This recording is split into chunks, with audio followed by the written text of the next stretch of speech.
I'm blurry. I'm blurry. Blurry. What? Why am I so blurry?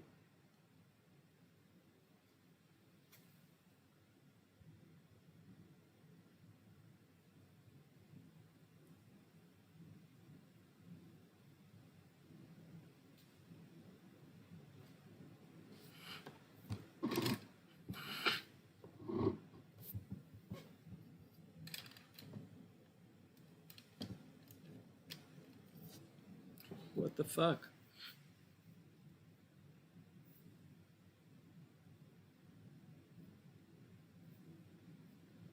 What? Now we're not upload. Now we're not broadcasting? What the fuck?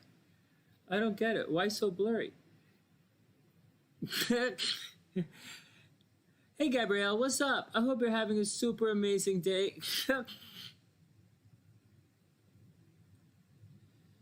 What the? I'm so blurry on both computers. I think it's my I'm quite certain it's my camera.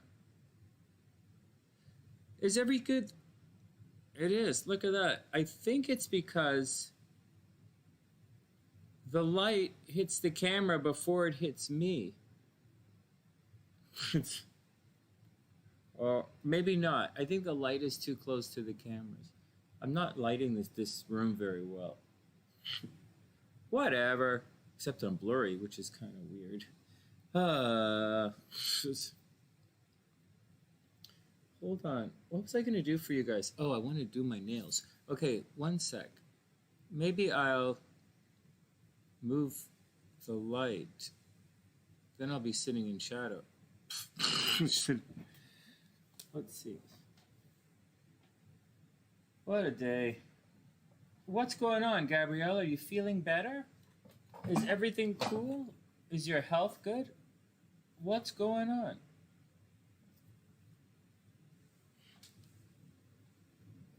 Big stuff with Virgos, right? Oh, well, that looks crisp. Did that work? Yeah, that works. That works a little better. See? Yeah, I think it's the light. I don't really know. Overexposed? What? the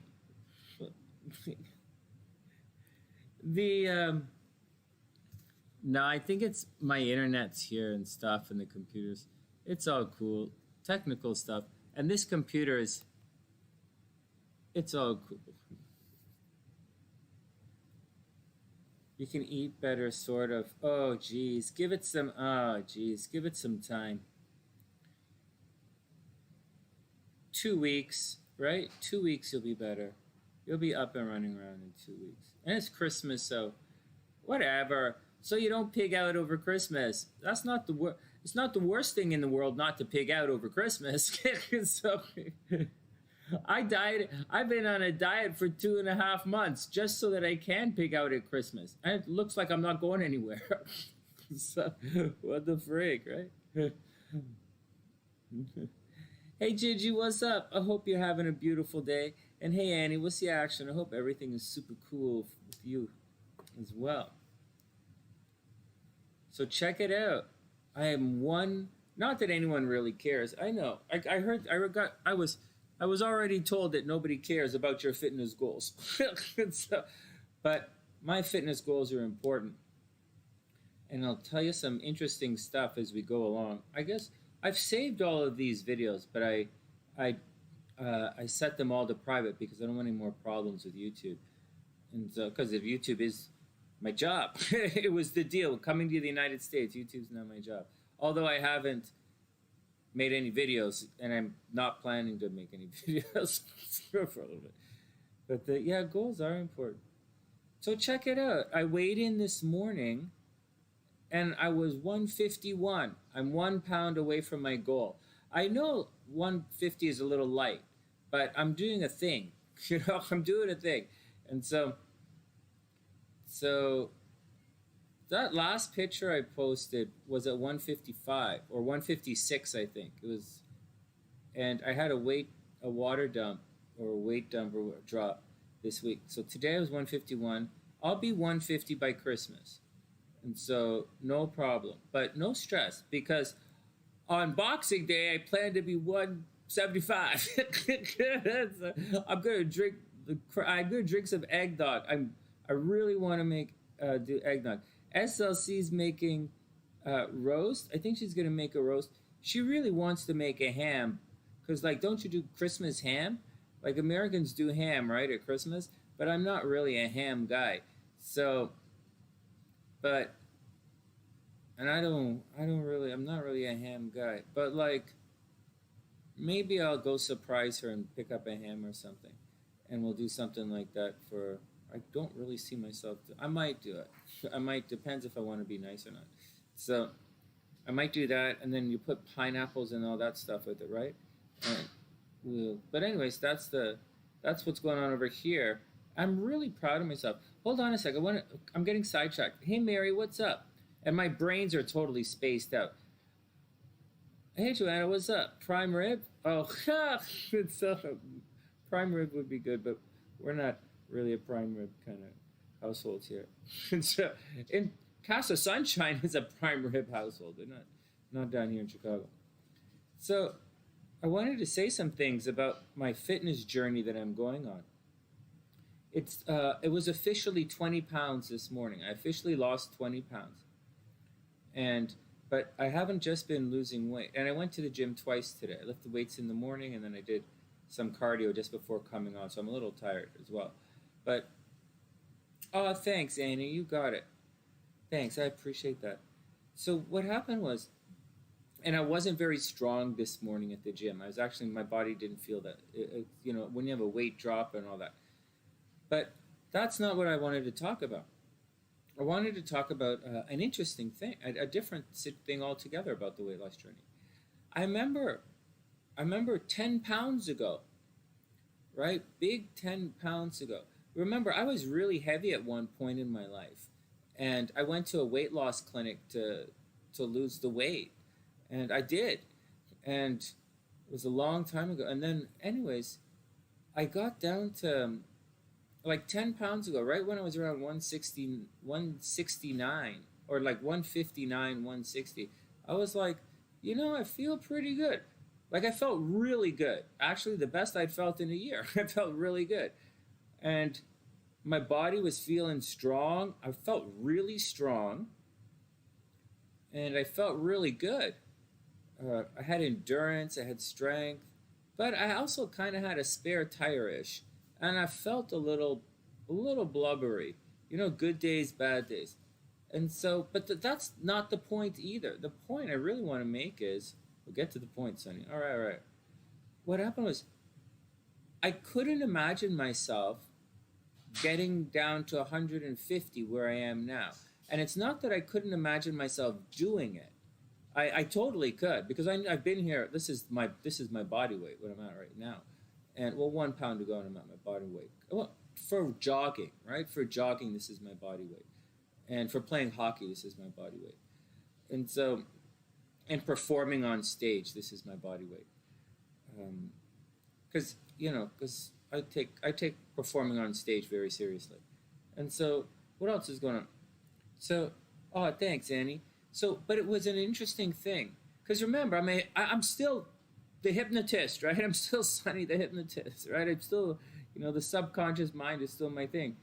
So what happened is I couldn't, if you get to that stage, that plateau, and I was at that same weight for right after my birthday. It felt like I was at that weight for like almost 3 weeks, and I was not going to lose any more. And I was at a major plateau, and I was there, and I felt pretty good, and made some mild accomplishments, and I'm like, okay, and this, and I felt pretty strong, and I fit back into my pants again, and my belt, I lost a notch, and I was feeling pretty good, but I didn't. But the biggest deal was, I was like, you know what?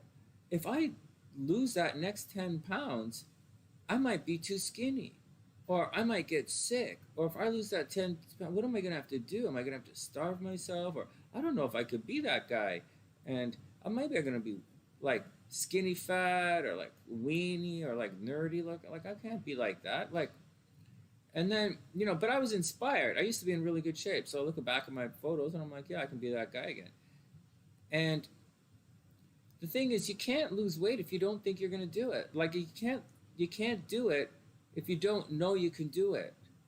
You know, you also can't do it if you're fighting yourself. And for a moment there, you know, for a brief moment, I was like, you know, maybe I'm going to stop. Maybe I'm going to stop and I won't lose that next 10 pounds. You know, maybe I'll hang out at here for a while. I mean, my leather pants, you know, my leather rock and roll pants from my musician leather pants, they fit at 160. You know, every nice and tight at 160, tight leather pants. They look good, you know. At this weight here, at 150, they're loose. They don't look so good. They look like dress pants. It's kind of fucking weird. So I don't wear my leather pants. And so, oh, you like the green screen? Oh, thanks, Annie. The only problem with the green screen is Robbie's green too. Robbie's got the coronavirus, right? See his head gets lost in the green screen. Okay. So that's interesting one. Hey Beast, what's up? I hope you're having a wonderful night. So what happened was, hey Saritri, I hope everything is cool. I'm cool. So that was the deal. So, oh, wait a second, I missed Gabrielle's comment. So what's up? Oh, you turned into a vegetable, strong or limber. Yeah. Oh, so that's the point. Hey Gabrielle, that's the point. And everybody, that's the point. So how did I do it? Because, you know, like, keep in mind, like, there's some things that don't mean shit to anybody else, but it's quite important to me. I can't walk around looking skinny fat. I can't be weenie. My wife is insanely good looking. She's insanely hot. And when we walk down the street, I need to fuck people up by just looking at them, you know? So I can't do that if I'm like skinny, you know, or skinny fat. And so it's so it mean nothing to you guys, but it means a lot to me. And so it's another thing. Like, think about it. I need to be able to run with my mom. I need to be able to do yoga with my dad, which is impossible. Do that. And I need to be able to protect my wife when we walk down the street. And so and I need to tell people to fuck off by looking at them, you know? And so, hey, Crystal, what's up? So what did I do? So what did I do to lose the last 10 pounds, right? And I'm not done yet. I've got another pound to go. And the last pound is really tough. The last 3 pounds, right? We've been started talking about this a couple of days ago, the last 3 pounds. So, but I was thinking about this at the gym. Hey, Janice, what's up? It's really important. And it's an important lesson for everyone. There's a reason the last 5, like 3, 5, 10 pounds is so difficult to lose. It's the same reason that separates winners, people who win, from everybody else. There's a reason special things happen to special people. And there's a reason for it. When you get to a certain point, you're going to question yourself. You're going to say, wow, I came a long way. You know, I came a lot farther than I ever thought I could. But it was wonderful. Now, the next steps in the journey, it's going to be more difficult. For those who don't realize it, the journey is more difficult each step you take, so to speak. Steps get easier, but they're more challenging, so to speak. I don't know how to describe it, but you become better at taking the steps, but they're more difficult. So if you were at the beginning and tried to jump to the top, there's no way you would do it. Anyways, it's not the point. The point is, you're at a crux, you know, you're at a point there, and you're like, I feel pretty good here. You know, I'm good. And like, life is good. I feel good. I look good. You know, I'm okay. And maybe then, and not only that, I don't know if I want to make it to, if I want to, you think, I don't even know if finishing the goal is even worth it.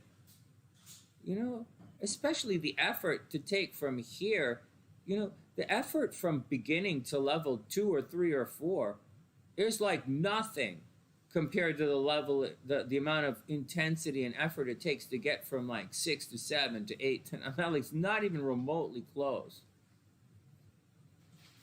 And so personally, what I've been doing, and I realized that at the beginning of the week, I realized I was like, wow, Sonny, 5 pounds to go, like 3-4 pounds to go.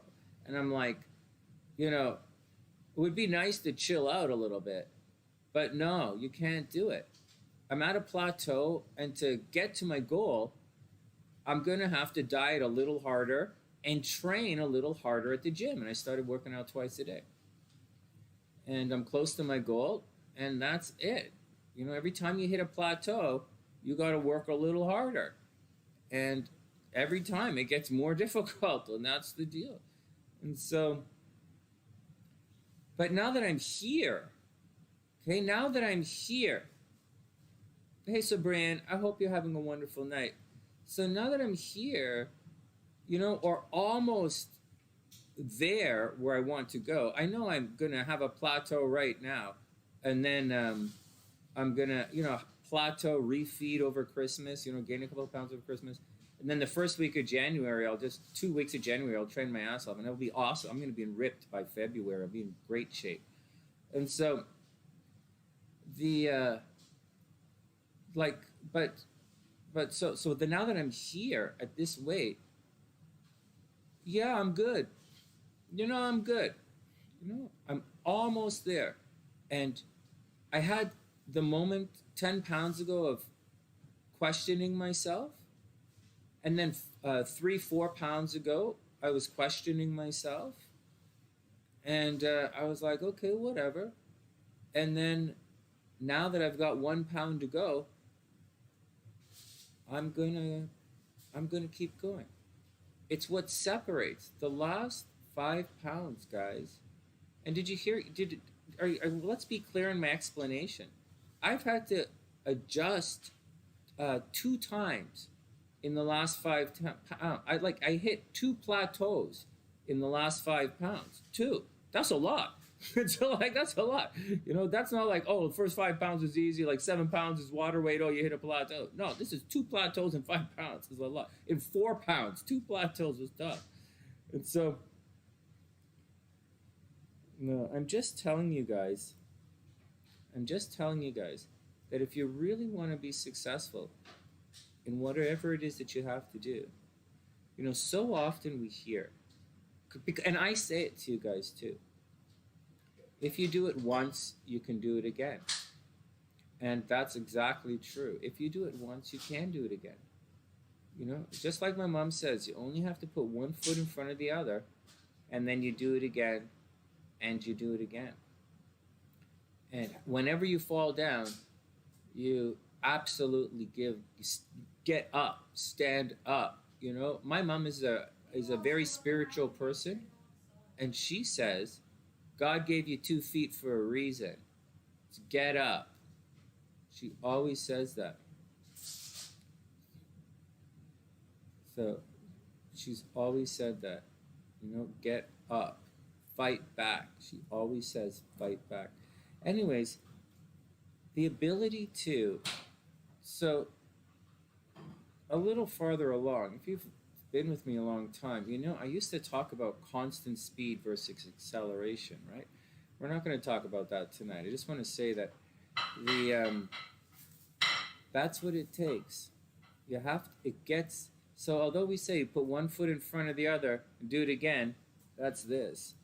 But to excel, you're going to have to excel. To excel with an E, you're going to have to accelerate with an A.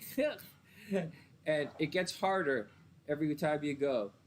But that's why some people make it and some people don't. It's a very big lesson I learned this week. And that's the deal. I learned a couple of lessons. A diet's supposed to feel like a diet. You don't have to fool. You're supposed to feel. Anyways, enough. Let's move on.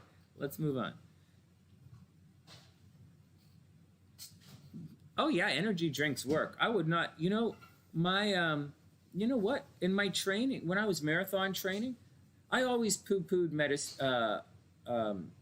energy drinks because like whatever. I drink a gallon of coffee a day. I used to drink a gallon of coffee a day. Energy drinks mean nothing to me. So, and I don't drink any sugar. So, so, so, but when I was training for the marathon, wow, and I was putting down some serious miles. The difference between when I would take Roctane before with caffeine, Roctane with caffeine made me jittery, but I think that was the stuff. Without caffeine was good too, but I think I was Roctane with caffeine, and I could really 7 miles, nothing, nothing. Sprint through the park, nothing, and so I'm totally into it. I don't do any energy drinks as I'm going to the gym here though, because that's not really. I'm trying to get rid of cortisol in my body. I'm trying to clear my body up from all the cortisol stuff. Can you guys hold on a second? In 1 sec. Anyways, that's what my lesson. That's what I learned in the last little while. I'll be back in 1 sec.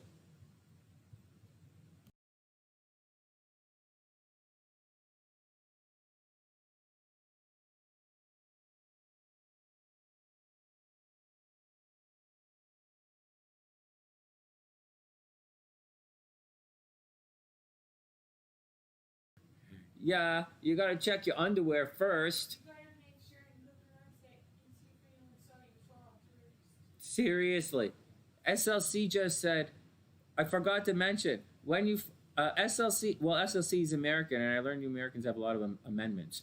So You heard what? I heard that Americans have a lot of amendments. Right? So in Canada we have. Look to see if anyone saw you fall. Yeah. No, wait. I changed the joke. In Canada, we don't have amendments, and so we have like tribunals because there's only 3 people there who could take time away to look at things. Oh no, whatever.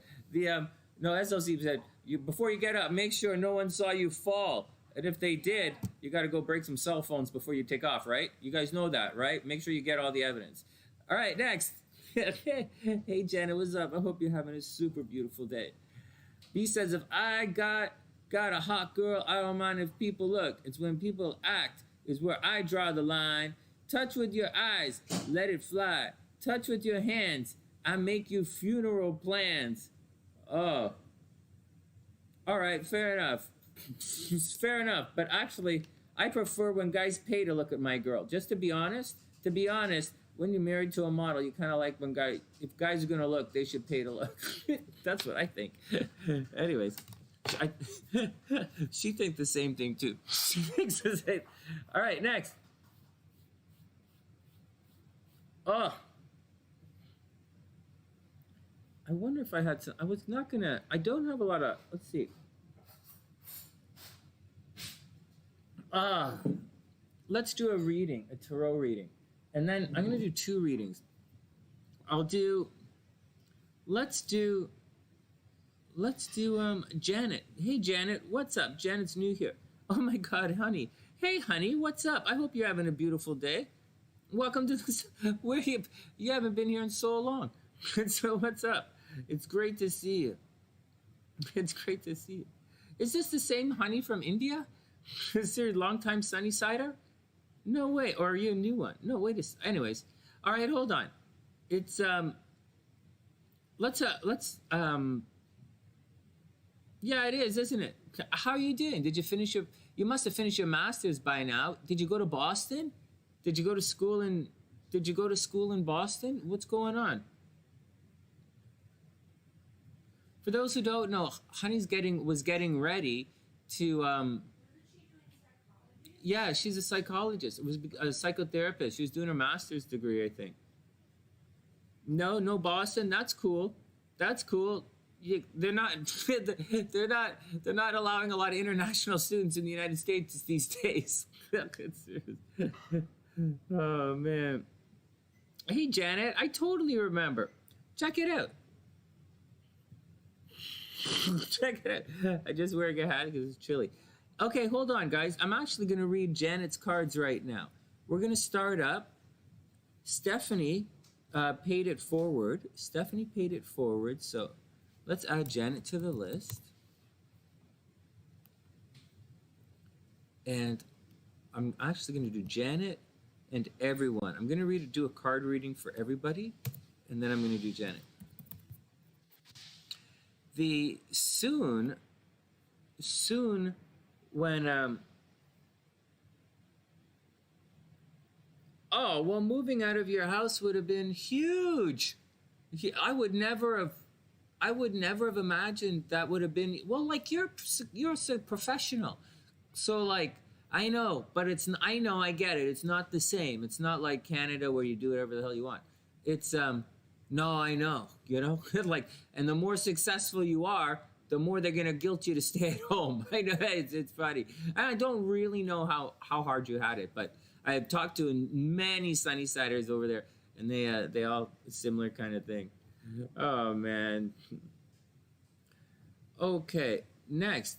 Oh, wait a second. So what we're gonna do is, so we're back on YouTube. Hey, anyways, I'm still super tired. And so, anyways, whatever. There's a little bit more about the fitness stuff. I talked to Papa Sunshine, and he keeps asking me how my handstands are coming along. And I'm like, what the fuck? What the fuck? Like, what the fuck? like, what the fuck? Like, seriously. And so I got to practice fucking handstands. And so, like, so what the fuck? And so, like, what the fuck? Your dad said that to you? You do it too.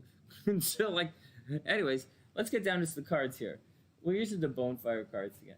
And the, anyways, like, what the fuck, Hey, Tian, what's up? I'm doing awesome. And hey, Jasmine, what's going on? I'm going to start doing celebrity readings for you guys. Not tonight. I'm chilling out tonight. We're not going to be on for long. I just came on to say hello and make sure. It's Saturday night. I'm back coming on. It's the weekend of Christmas. I hope everyone is okay. And, just checking out with everybody. I'm trying to prove a thing to myself in the background here. I'll tell you what my thing was. It was really difficult. The thing was, I knew I was like this. You take one thing at a time. I knew if I could get myself back in shape and get the diet going, So are planches. Oh, God. I do planche constantly. Not planche. That, yeah, I do planche. Straight arm planche. I do it constantly. I'm trying to get to the point to do elevated. No, what's the thing where you stick your legs? It's like what is the thing? You hold it like this, right? You hold it. Some people hold it like this. I hold it high. Plank. I do a lot of plank. I can't do planche yet. I'm trying to do planche. Really hard I'm trying to do planche. But I think it's going to take it might take all year. It might take the entire year before I can do planche. But I'm actively working towards it. I practice my lean. The lean like this where you lean and you try and you got to move forward. So I'm practicing the lean and push-ups like this and push-ups like this. I'm actively working towards planche, but fuck. No, it's not like that.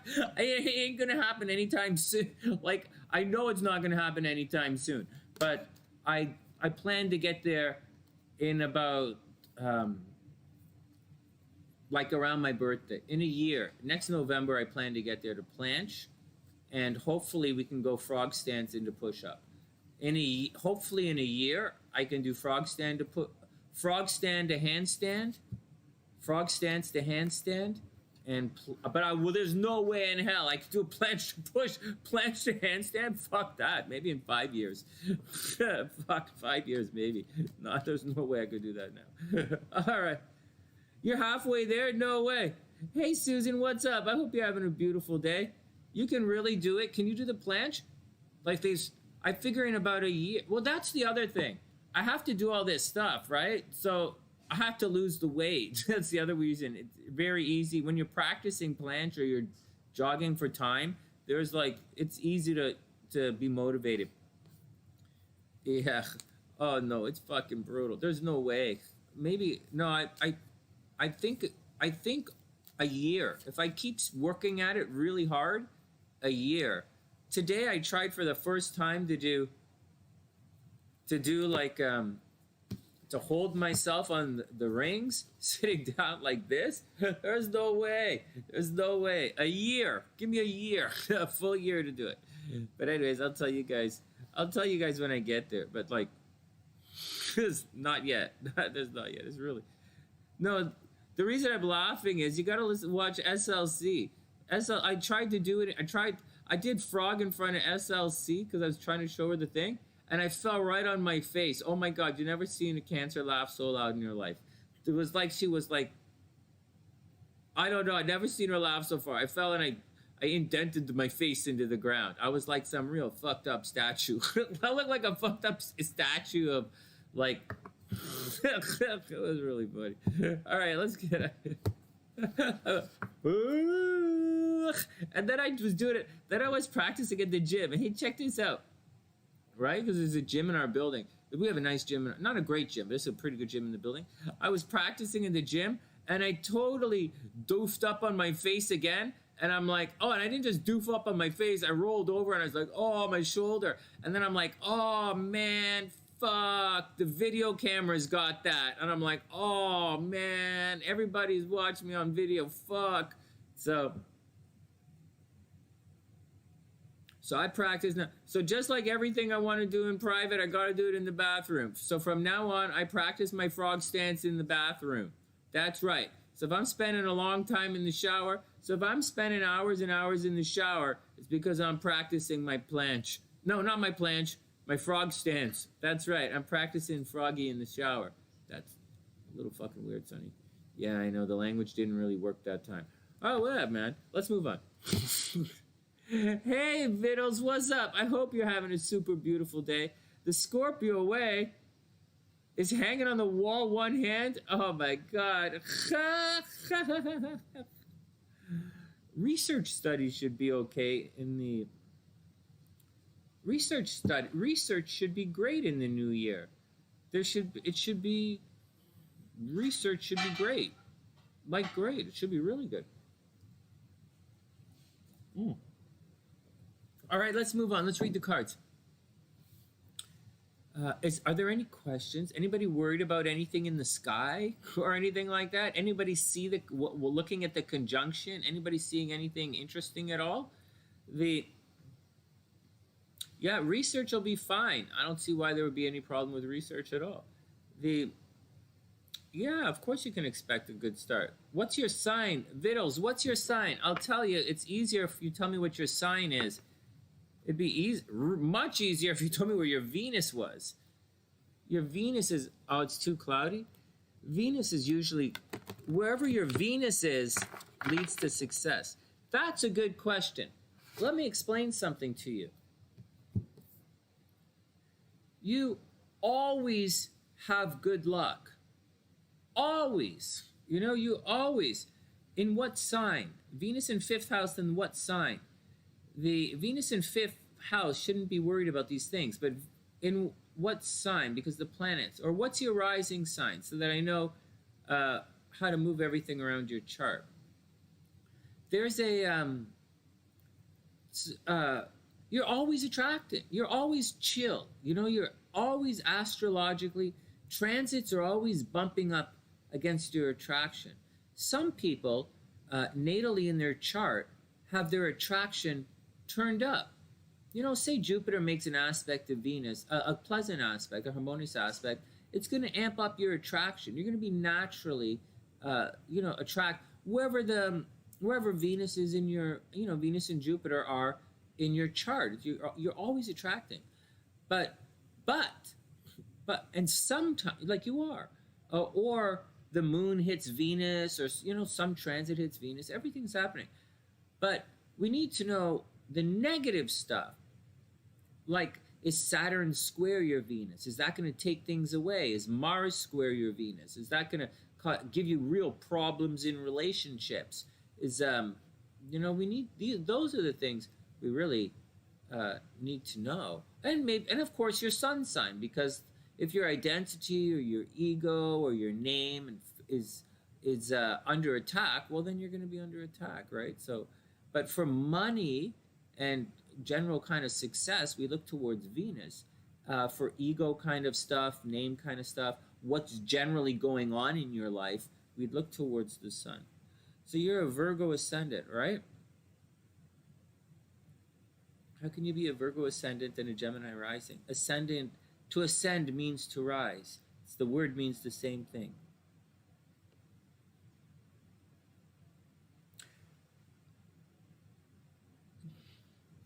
Say that again? I missed what you're saying. Plancha heard that the millennials are just going through the Saturn return in Aqua. Yeah, I guess. If the millennials are turning 30, then they're going through it. Yeah, 1991. They'll be going through it right now.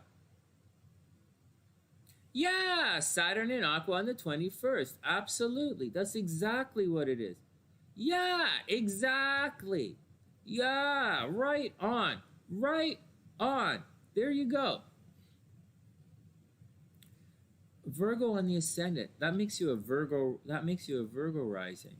If you're a Virgo rising,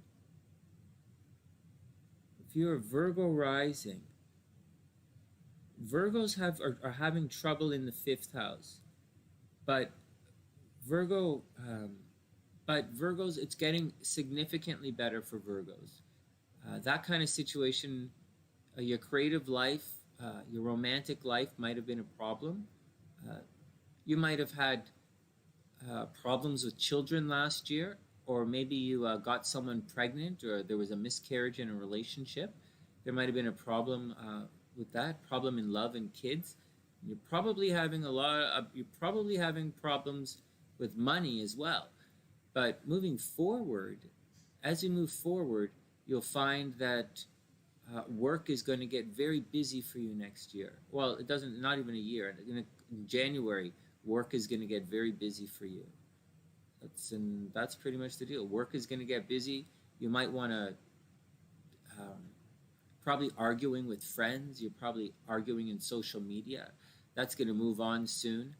Soon you're going to pick up a hater behind the scenes. In January, you have to watch out because you're going to get attacked behind the scenes. Some people behind the scenes are going to attack. You have to watch out for enemies coming your way.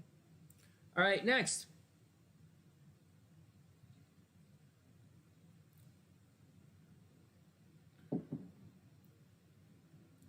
You would end it in Jan? What?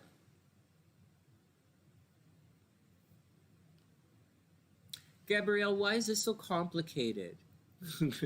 Why is it so complicated? Saturn is going retrograde this year. It's going to, here's your Saturn. Here's transiting Saturn. Pass, retrograde, pass. Why is this so complicated? It just, this is normal. This is normal for planets to do that. As such, I'll do it again. I'll do it with my pens.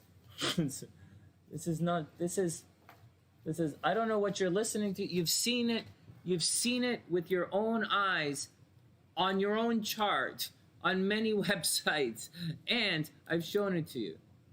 Natal Saturn, transiting Saturn. 1, 2, 3. That's what the deal is. It should be really easy. It should be easy. Depending on what degree your Saturn is in, then it's for some people it's going to take a while. Some people are going to go through that Saturn crossing 3 times, and other people are just going to go through it once. Like if your Saturn is on, say, 0 degrees, I think if your Saturn is 0 degrees Aquarius,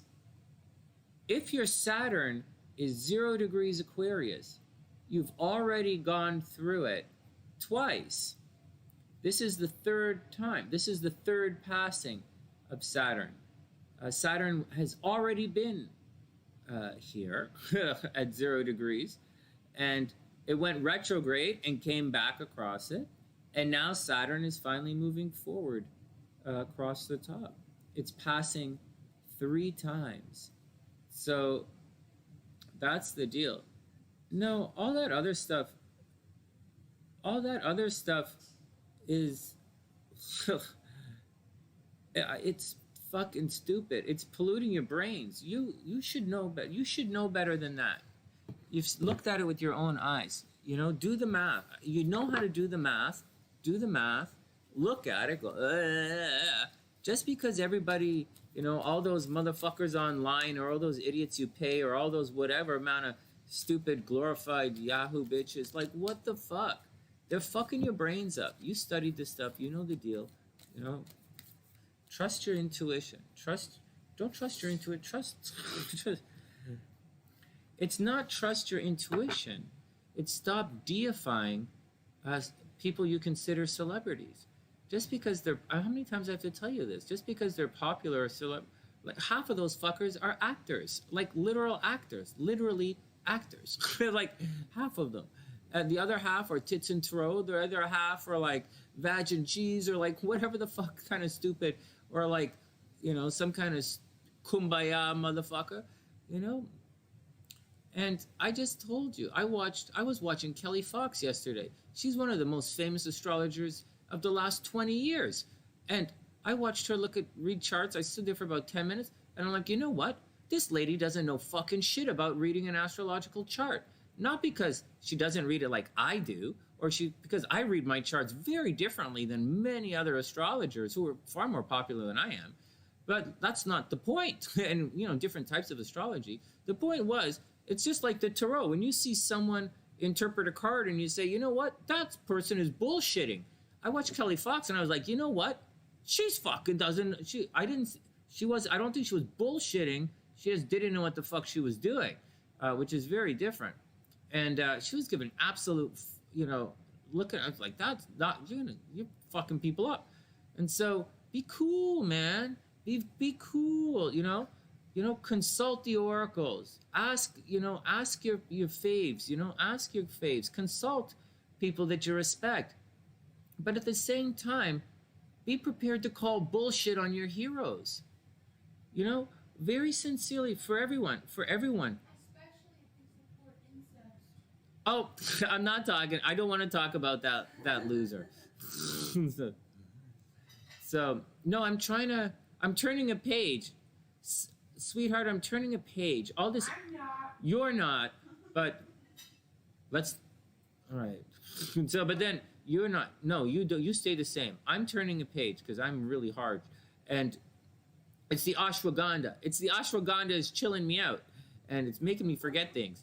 But you guys wait till I run out of ashwagandha. I'm going to totally fuck the shit out of a lot of motherfuckers. Oh, calm down, Sonny. Oh, whoa. No. That's not the point. The point is I'm trying to tell you guys, when you consult people, hold on, everyone cool down. I am on your side and I'm not chastised. I want to say, it's a double-edged sword. On one hand, you have knowledge right here. So when you consult someone, you automatically interpret what they say and add it to your knowledge. It reinforces what you know. People want a clarity. The mind wants clarity. So, and you're hearing conflicting things. But you must be strong enough intellectually to call bullshit on your heroes. If you aren't strong enough to call bullshit on your hero, then you will never be a hero. I get it. Oh, Sonny, I don't want to be a hero. I just want to fucking smoke weed and spread my leg. Why can't a guy just bounce up and down for a while? Fuck. Good point, man. Not my life, but fuck, why not? Good point. Because then you're always going to be, they're going to bullshit you. Let me give you another example. let me. You are so good at this.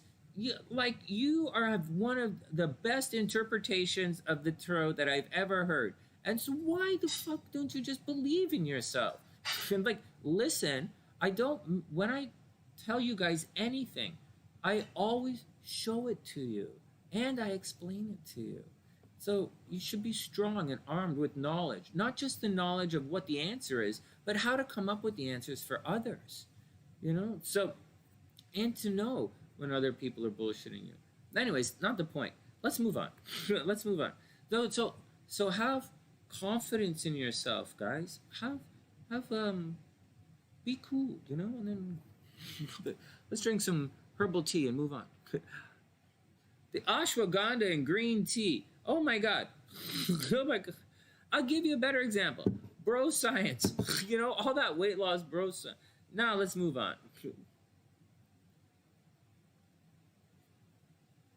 Oh my God. All this ashwagandha and green tea. I tell you, I don't know what it's doing to my personality, but it's sure making hair grow on my feet. Or like, no, I'm just joking. That's not true.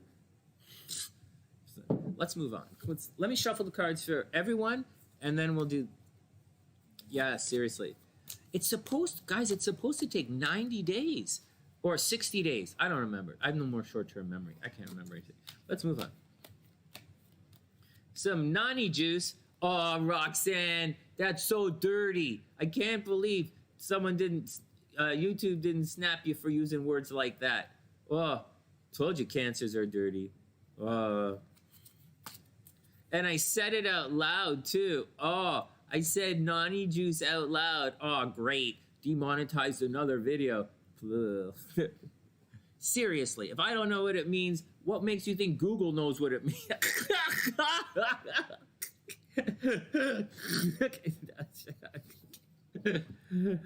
Let's move on. Anyways, I think it's really important to question because some of you guys, is that a real word? Is that a conjunction? An enchangement? Some of you guys are not beginners. Oh, Roxanne, give it up. Give it up. Yeah, it's like cranberry from Tahiti. Yeah, probably tastes like chicken. I get it. Nani juice probably tastes like chicken. I get it. You moved to Texas. I know the way. No, I just joking. I just bugging you. I'm bugging the cancer. I hope you don't get upset. All right, Roxanne's tough. I'm just bugging her. The collagen after in January I'll go back on collagen. I don't want to get skin problems. But let me go back. Let me just finish this thing here. Many of you guys aren't beginners anymore. Like, some of you guys are beginners, but like many of you aren't. And many of you, some of you guys are a lot better than you think. And both in astrology and tarot, not just tarot, right? But astrology too. Many of you guys are way better than you realize in astrology, and I would say you're better than like a significant amount of the people out there. And from what I just saw yesterday with someone that I thought was pretty good, I used to read Kelly Fox shit all the time. I thought it was awesome, and then when I saw her look at a chart, holy shit.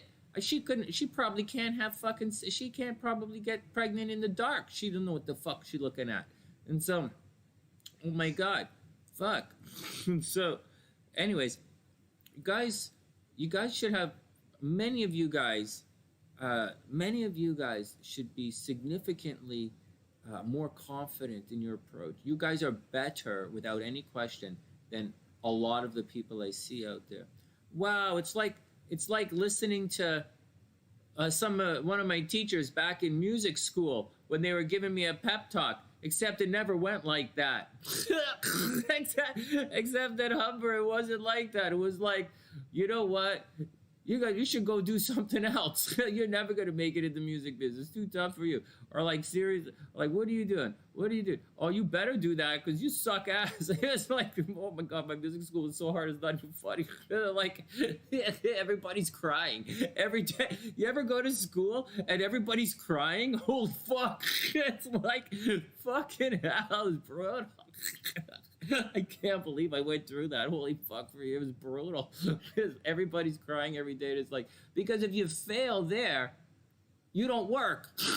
You're going down. You're playing a bar for the rest of your life. It's so funny. Well, let me shuffle the cards. Let's move on. Yeah. Anyways. No, seriously. The difference between... Oh, no. It's just like... Anyways, you should... Anyways. Yeah. Okay, let's move on.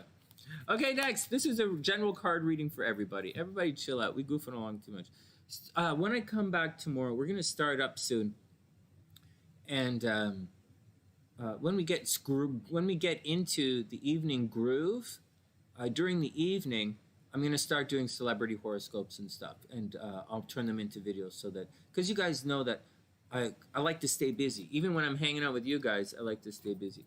And so we'll start doing celebrity horoscopes. So if you guys, because I was doing some readings, I was doing some readings in the last couple of weeks, and a number of Sunnysiders came here from some of the celebrity horoscopes. It was really neat. One of them, a personal reading I did was for Sunnysider. She came here on the makeup guy. Who's the makeup guy?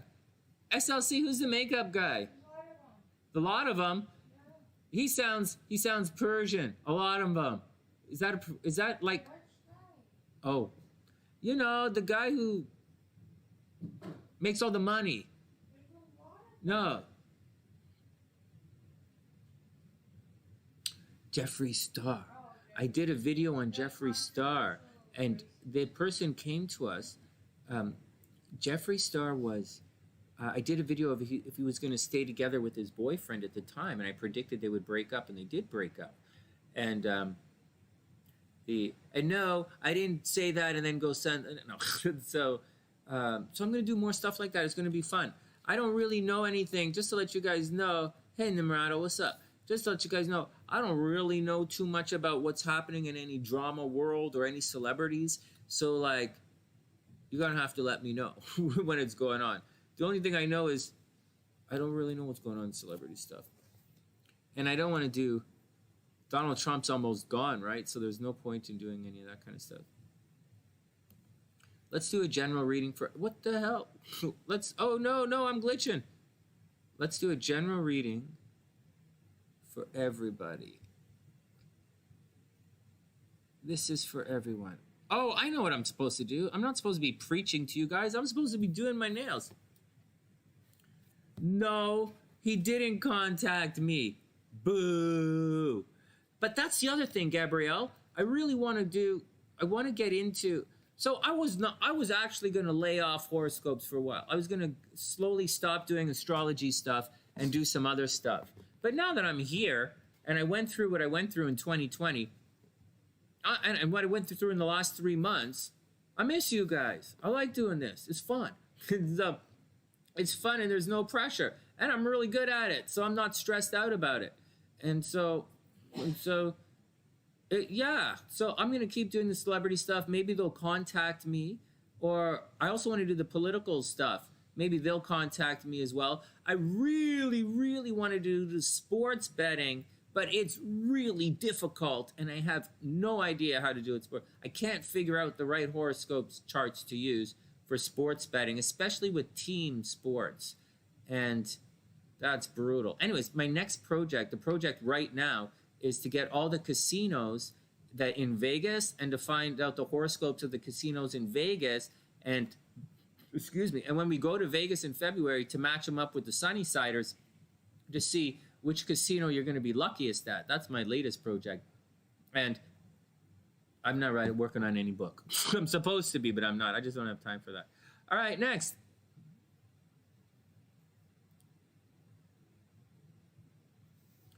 No way, he just had a death in the family. That's horrible. Man. The celebrities don't hold much weight anymore. Yeah, I don't really know any celebrities. I gotta be honest with you. Hey, Elise, they're $25 for the astrology readings, and they're Go ahead. Yeah. All right. First up, this is for everybody. The Hanged Man, illusions. Everybody watch out for illusions. Everybody watch out for illusions. Illusions. It's not really deception, right? This is the major arcana is your journey. You can think about it as the major arcana is very similar to your perception of what's happening. So it's how you see things, what's happening to you, and or from your eyes. And the minor arcana is kind of what's happening around you or to you, but not really from your perspective, so to speak. I'll say that again. The major arcana is very much from your perspective, and the minor arcana is very much what's happening around and to you. And sometimes, yeah, so again, major arcana is your behavior. The minor arcana is what's going on. All right, anyway, so the Hangman, you're under some kind of illusion. You're not seeing things clearly. You're going to have, this is for everybody. You're going to have to trust your intuition because the facts are not lining up. Everybody cool? Next. The Hierophant. Watch out for stubborn motherfuckers. You stubborn motherfucker? No, I'm not a stubborn motherfucker. That's a stubborn motherfucker. What's it? Hey, no, that's a stubborn motherfucker. Watch out, everybody. So watch out for illusions and stubborn motherfuckers, or grumpy dudes, you know, or like, you know, watch out. So or like just watch out, you know, watch out. So the Hangman, illusions, everybody's under illusions, and the Hierophant, watch out for grouches. And finally, the Page of Coins. Well, everybody's broke, so there you go. The Page of Coins reversed. Everybody's a little bit broke ass right now, so chill it out, chill it out, chill it out. It's all going to be okay. Hold on, I'm going to read Janet's cards in a sec. We haven't finished this. Hold on. And finally, nothing is yet set in stone. Finally, nothing is yet set in stone. So everybody take it easy. You know, just chill out, take it easy, take it easy.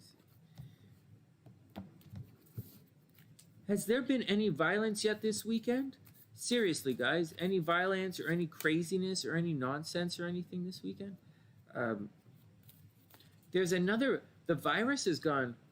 There's a new strain of the virus. What's up with that? I haven't really looked at the virus or anything. I haven't looked at anything. I'm just really doing the horoscopes. I haven't done any in-depth astrology in a couple of days because I've been working. I was working on the exam, and then I was working on taking up the exams, and then Jisha gave me a book I was reading today, and then I got to go back, get ready for the level 2 class, and the level 2 class, I got to prepare all the materials, and that's a total bitch. You got it, Ginger. Yeah, collagen is all right. Collagen is not bad. Yeah, 2 months, $75. That sounds about right. I think collagen is great. I was on a diet, and collagen was, I started taking collagen around about 10 pounds ago when I was feeling pretty good. And I was fluctuating, you know, and I was thinking, I was at the weight. When I went to the diet clinic a long time ago, I was at that weight. That's the weight I got to. And I was like, is this where I am? But I went back to the clinic. I went down, got to a certain weight, and then I gained a little bit more, and then I went back to go down. And it was, and that's where I was, like that's where I was. And I was taking collagen, and I was sort of, my weight started to creep up a little. And so that's when I stopped the collagen.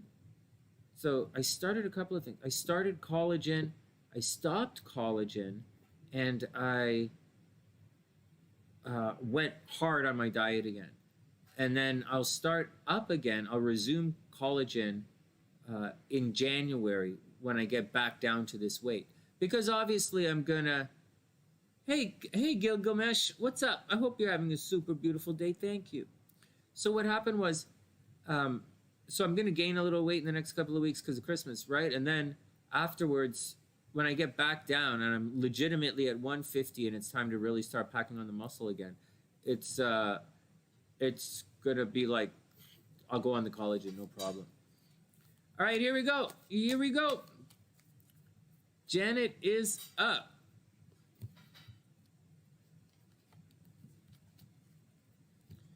I think collagen is great. It's okay. It's hard on some people's system, I hear, but no, I was fine with it. I was fine, but I was putting on, for whatever reason, I wasn't able to, I hit that plateau, and I was like, you know, I'm going to have to push through. And to push through, that's what I did. So I quit it. And I think that's all I did.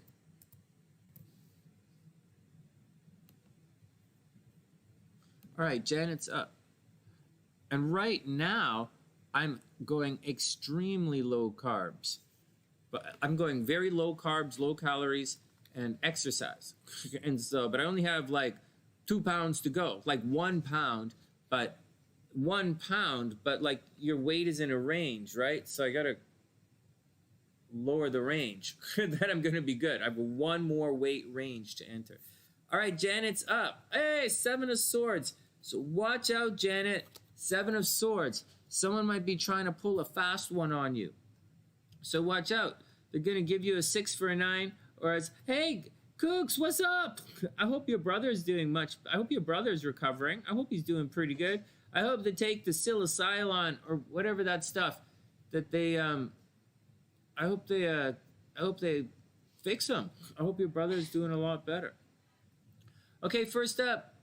Janet, 7. Check it out. It's Saturday night. I'm checking on my Sonny's. I was thinking about that at the gym. I was like, what are you going to do tonight, Sonny? And I'm like, maybe I'll go online and I'll see what everybody's doing. I'll just check in with everybody. Don't worry.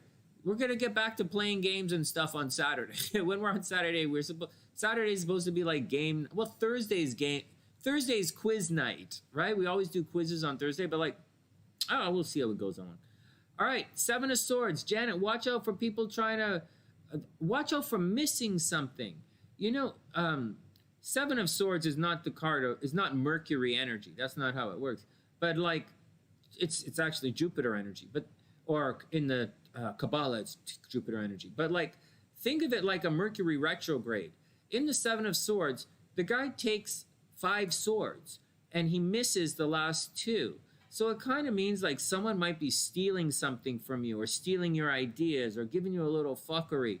And they're trying to give you a little fuck around. So absolutely watch out for it. Now, it's not necessarily stealing like stuff because it's swords, right? It's ideas. It's why they come across as more like fuckery stuff. So be careful. Oh, the lowest setting? Oh, that's awesome. Oh, that's awesome. That's awesome. That's awesome. That's actually, Kooks, that's really good news. This is the Bonefire Tarot. I love it. I haven't really used it a lot recently because it's so difficult to shovel. I've got no brains. My brains don't work anymore. Oh my God. I'm turning into a dumb jock. I gotta click it. All right, Janet's up. The 7 of Cups. Oh my God, you've got a lot of 7s. Okay, everybody chill out. Let me focus again. This is getting, Janet's reading's getting a little serious. So, this gets tricky. Someone is trying to fuck you around, okay? 7 of Swords, someone's fucking you around a little bit. And then the 7 of Cups. 7 of Cups. So imagine Jupiter to your emotions, right? It's expanding things. There are a lot of ideas, like not ideas, but options. And you have... But the 7 of Cups means so many options, you don't know which one to choose. So it could be paralyzed by indecision.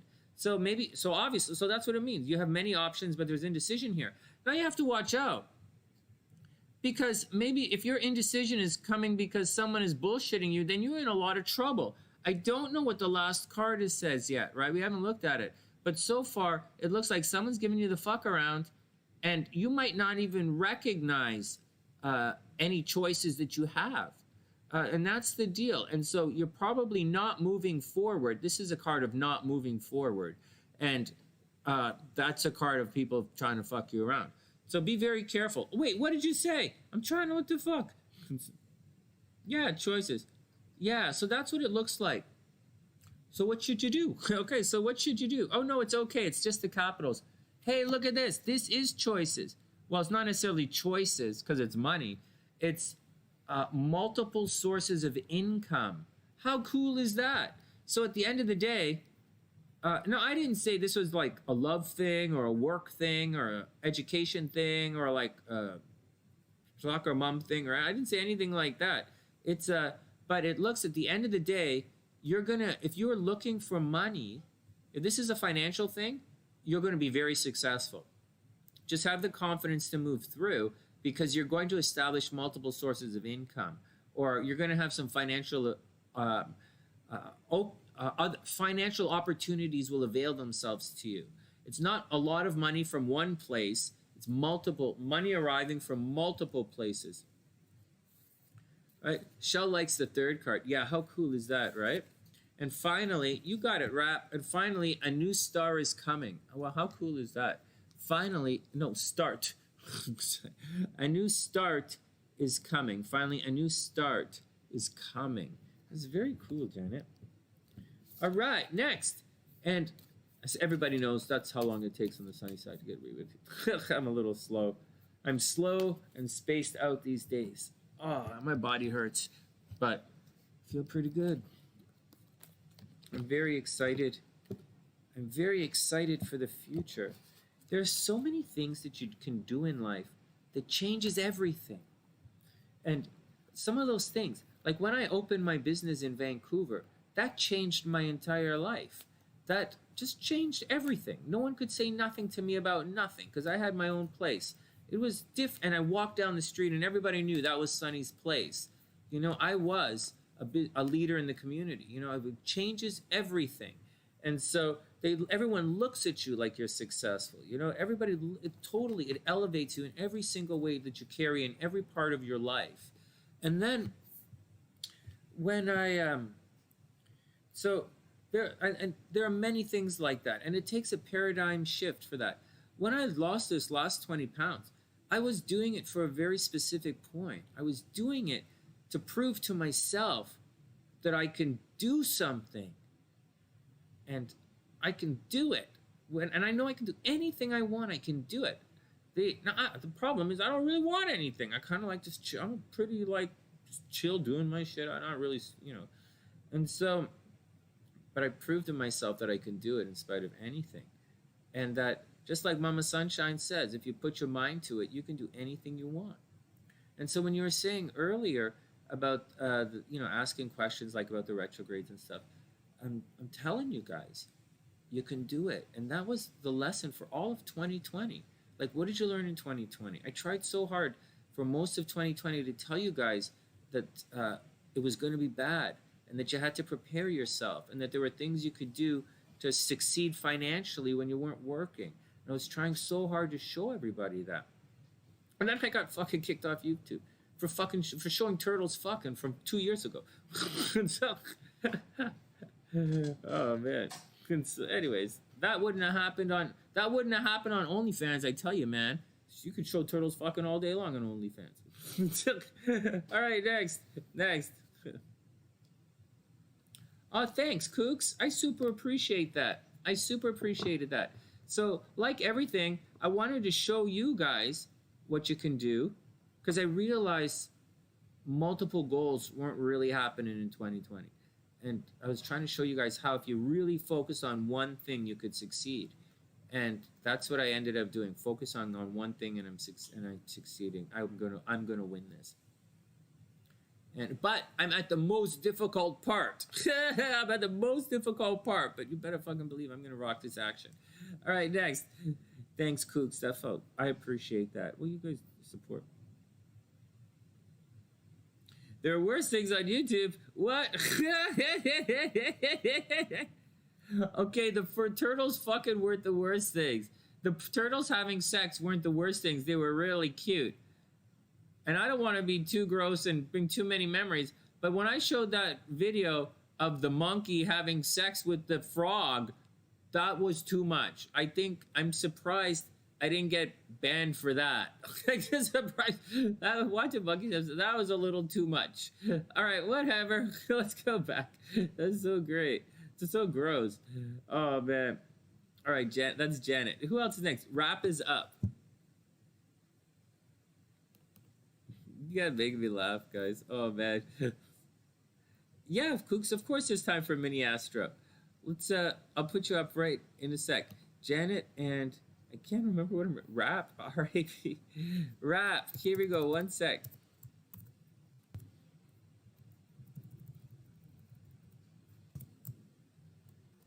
Yeah, let's see what's going on with Kooks. Okay, let's read Rap's cards, and then we'll move on. I'm gonna have to get some tea in a sec.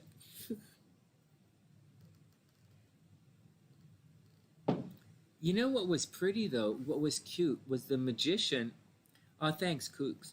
You know what was really pretty? The magician who did that with the orangutan. I posted a video. I showed a video of a magician doing a magic trick with an orangutan, and the orangutan was like, "Wow!" It was really cute.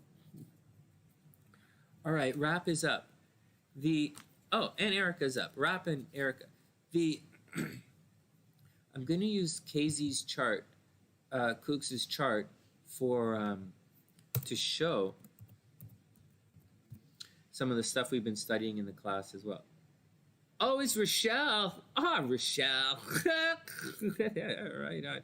Oh, Ginger. Jeez, I forgot about Ginger. Oh, Ginger, I super apologize. Ginger's going to go first. Ginger, then Rochelle. Sorry, Ginger. Actually, give me 1 second, guys. Let me sneak in here because I haven't checked a lot of stuff. So who are we adding here? We're adding Annie H. Okay, Annie did that. Annie paid it forward. Ginger is there. Rap. Rochelle is there. Erica, Kooks. I got you guys. Let me check the PayPal.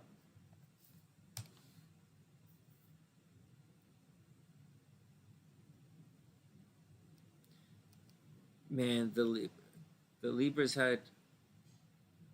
Oh, there we go. Adriana, I just saw that 9 o'clock. Okay, Adriana, I'll deal with that. Set that up a little later. Okay.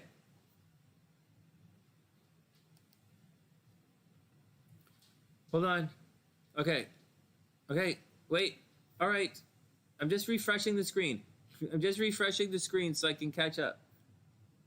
Ginger, Rochelle, Erica, KZ. Here we go. All right, I caught up. All right, here we go. Ginger, Rochelle, Erica, then KZ. And when we do KZ, we're going to use her chart and do some of the stuff we were doing in the class. So we'll show the Vedic-y kind of stuff that's going on. Okay, so I guess we'll put this down.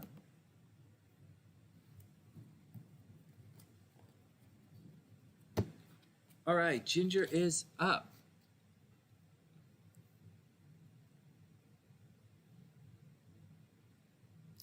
All right, Ginger, here we go. First up. Oh, no, 5 of coins. Watch your money. Ginger, watch your money, watch your money, watch your money. Ginger's going to be... whoops, damn. Oh, man, I kicked my camera. Hold on, 1 sec.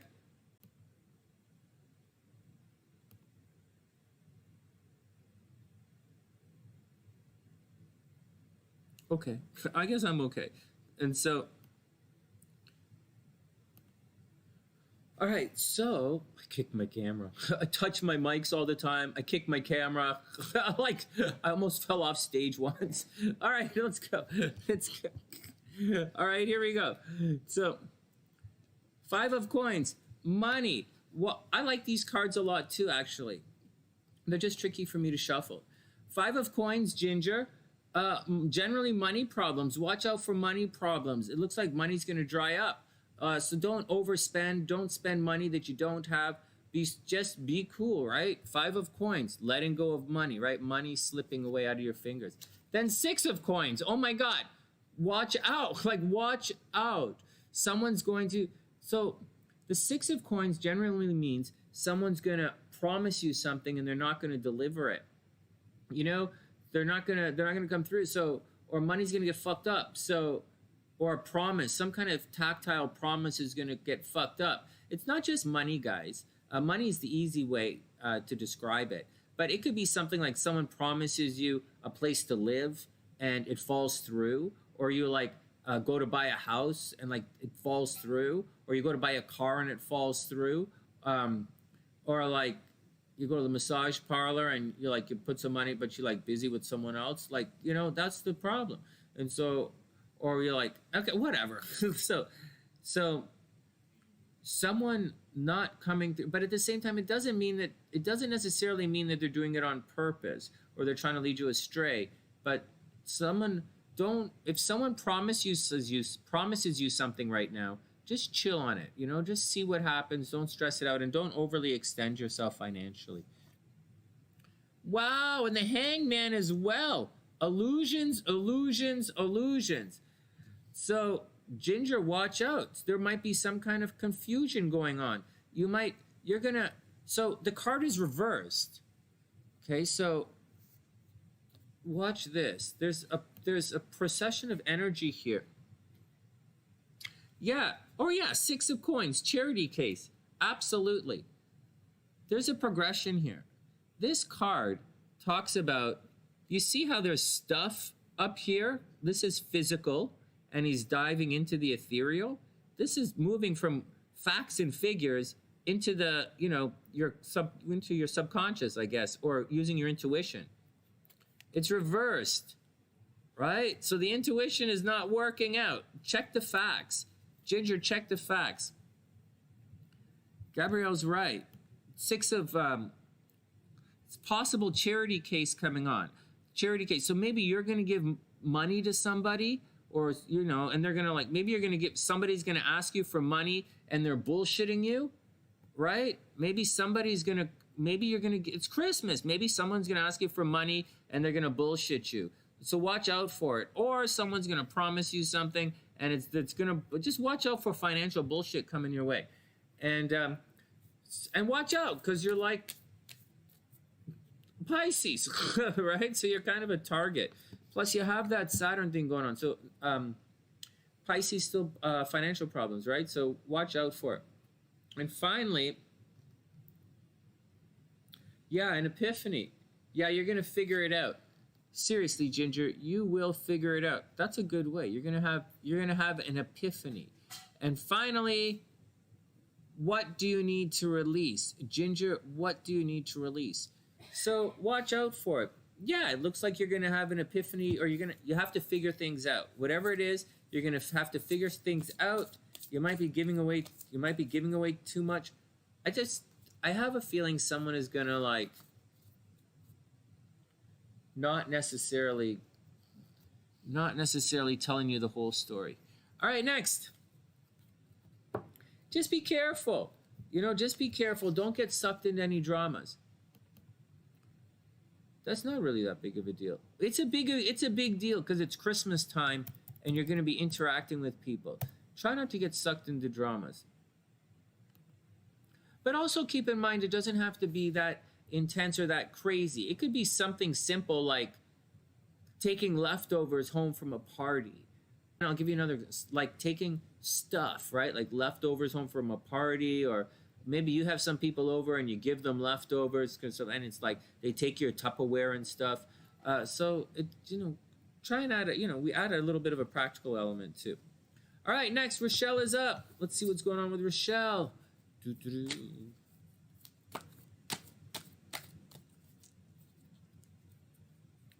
You know, the thing with these giant gates and portals and all this really fucking retarded shit everybody's talking about, and they're always talking about it. It makes it seem like there's such a big deal happening. And as such, when we actually do have a big deal, sometimes we miss it. And like, I got to tell you guys, Rochelle's a Pisces too. And so I got to tell you guys, there's this Jupiter-Saturn conjunction happening in the sky. Say that again. Let the 6 of coins be balanced on karma's term. Oh, the Pisces are in the house tonight. And Gabrielle's a Virgo. Pisces, Virgo tonight. Right on. And Leo, you know, because yeah, because Izzy's a Leo and Heather's a Libra. Okay. Yeah, let the Six of Coins be balanced on karma's term. Yeah, absolutely. Pisces karma's works fast. It's all going to work out. Oh, crap. My brain kicked out. I forgot what I was talking about. I was talking about some kind of whatever. Let's go on. Let's go on. All right, next. Rochelle. Oh, yeah. You know, everybody's, you know, it seems sometimes we miss it. You know, I knew that Jupiter and Saturn were getting back together. But what I didn't expect, but because there's a third pass, when, you know, when the planets go retrograde, there's usually a third pass. And like, I'm like, I didn't, you know, I didn't think it was going to be such a big deal as it really is. But then again, I didn't clue into the fact that it's actually this close to Christmas. I wasn't looking at it in terms of being close to Christmas or a Christmas star. I was actually looking at it more in terms of the eclipse. To let you guys know, I was way more focused on the eclipse. And I wasn't telling you guys. I didn't do a lot of readings for you guys. I didn't do a lot of telling you guys what I was really thinking. But I was really focused on the eclipse, because the last time we had an eclipse through this last year, that's when it all started. It all started creeping in around the time of the eclipse. And then a couple of weeks later, when we had the conjunction, that's, you know, we started to see the signs. So I really thought the eclipse was the precursor, and it is the precursor. It is. So like, it's why we focus on it.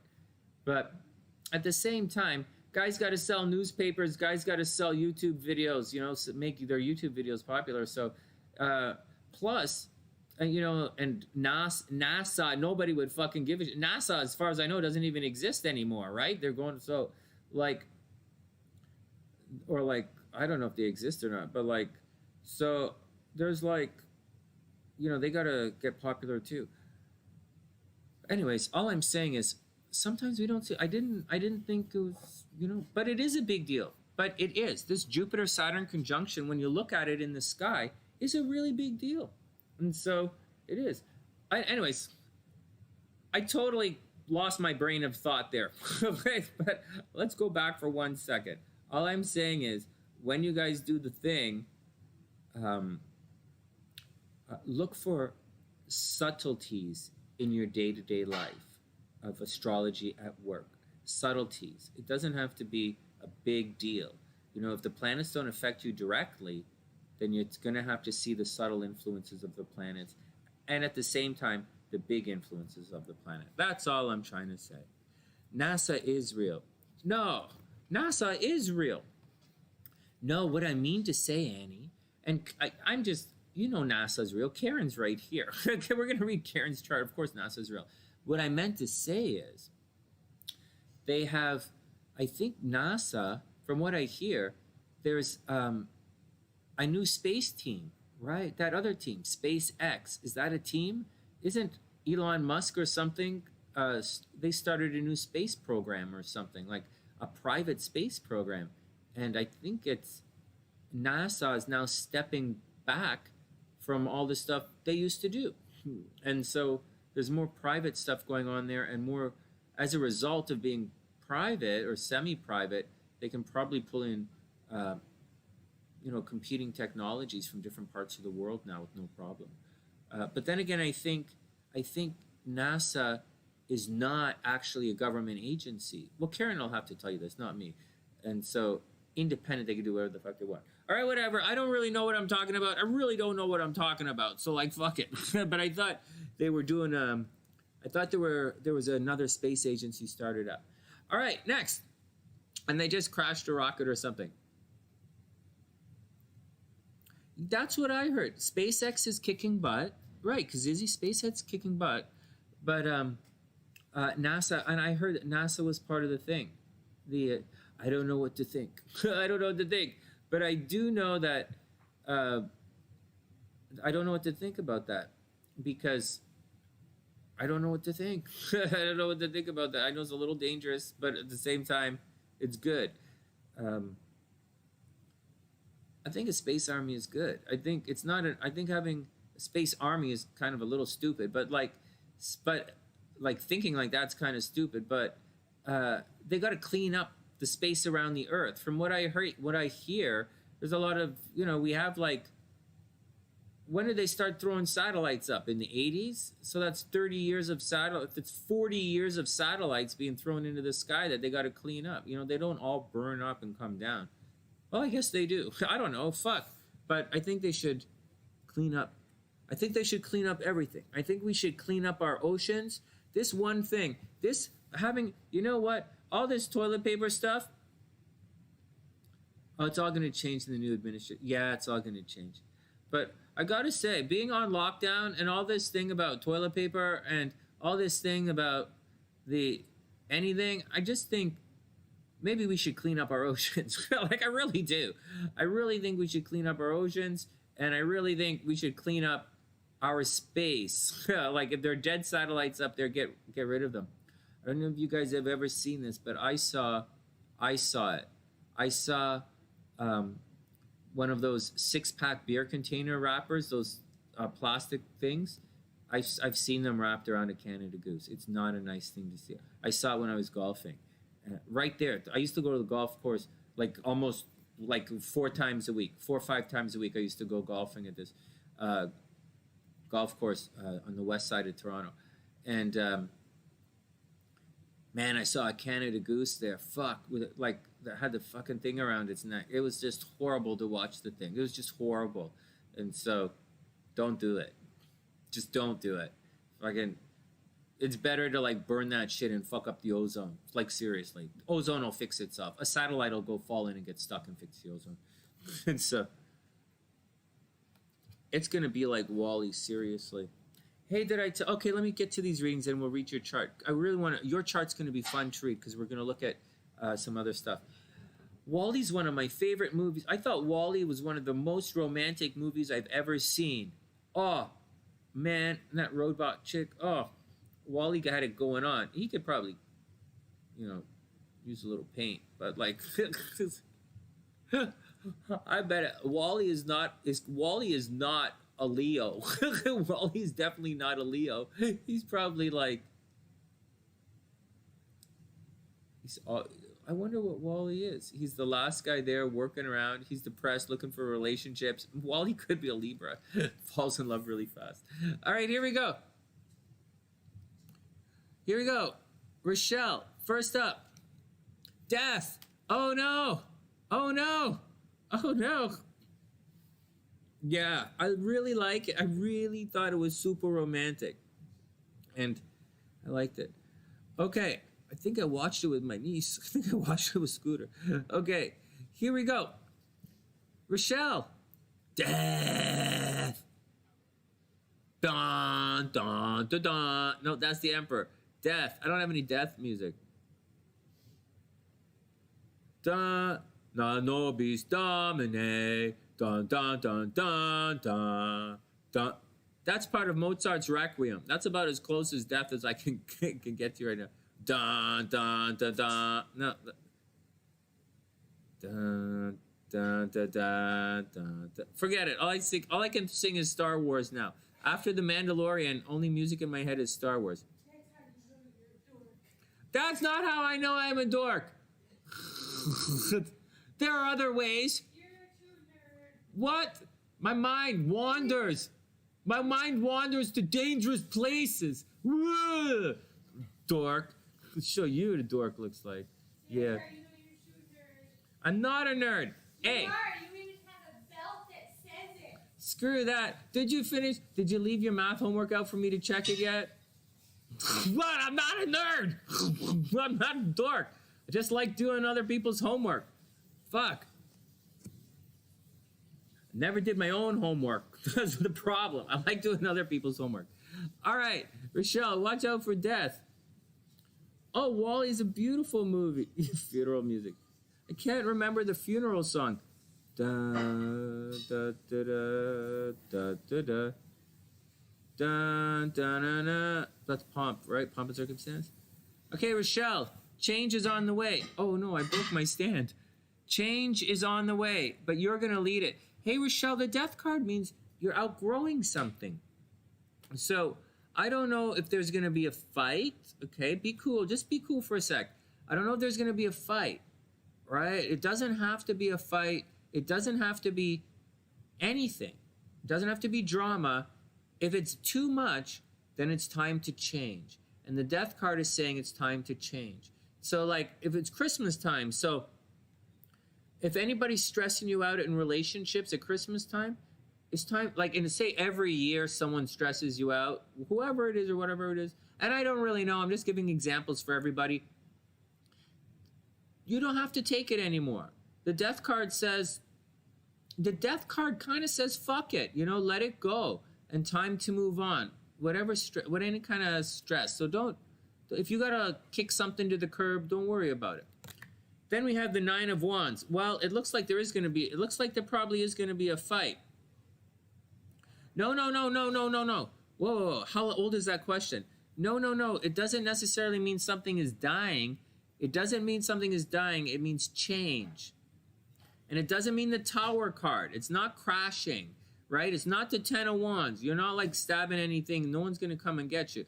It means you want to change. You know, it's time to, you've had enough. And it's time to go. See, Nine of Wands mean there's still another fight to come. You're going to have one little bump, and then you're probably going to change. You're probably going to get fed up of something. It's like getting fed up with something and moving on. But it doesn't have to be a freak out. It's just got to go, you know? No way, that's your ex? Shedding skin like a snake. Yeah, shedding skin like a snake. That's what it means in the other card. In the other deck, there's a snake. Right, it's a good one. It's a good one to look at. I just kind of like the bonfire. I like this style here. And so, all right, next. You guys ready for the next one? Finally, Three of Swords. So you're going to, someone is going to be not cool. So this is clearly the card of heartbreak, right? It's Saturn energy being applied to the emotions. So be cool. It looks like there's going to be, it looks like this is a relationship thing. Well, obviously it's a relationship. Well, doesn't have to be, but you said it's your ex. So everybody be cool. You know, there's going to be a little bit of a fight, and then it's time to move on. There are going to be hurt feelings. And there's one more thing about the Three of Swords before we move on. One more card, right? But before the Three of Swords, we go. It means someone is going to, you think they're going to behave a certain way, and they're not. So watch out for that. They're not going to behave the way you think they are. And finally, what do you need to release? What do you need to release? Everybody be cool. What do you need to release? All right, Rochelle, gonna be okay. Everything gonna be cool. Everything is gonna be cool. Stand your ground. Yeah, stand your ground. You've got another fight, one more fight coming. So absolutely stand your ground. Not a big one, just a little one. What are you laughing at? What's the dog doing?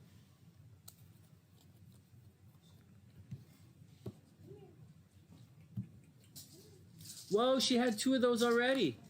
She's gonna turn into a little baby seal. What are you doing? That's my trick. No, it's not. Yes, it is. You taught her how to give you a kiss on command? Yes. No, you didn't. Come here. Kiss me. Not her. Stop it. You're taking my dog's love away. Give it back. The dog loves me. Come kiss me. Baby doggy, come here. Kiss daddy. Oh, you see? No, she wants to come. She knows it's love. I am a double Scorpio. I do not get jealous. Come here, daddy loves you too. Daddy loves you too. Oh, who's gonna take you for a walk? Whoa! No, you give it to her now. Forget it. I don't know if she only love me. Can you fill me up? No, give it to her. And can you fill me up with water, please? And then put it in the microwave for 2 minutes. Yes. Thank you.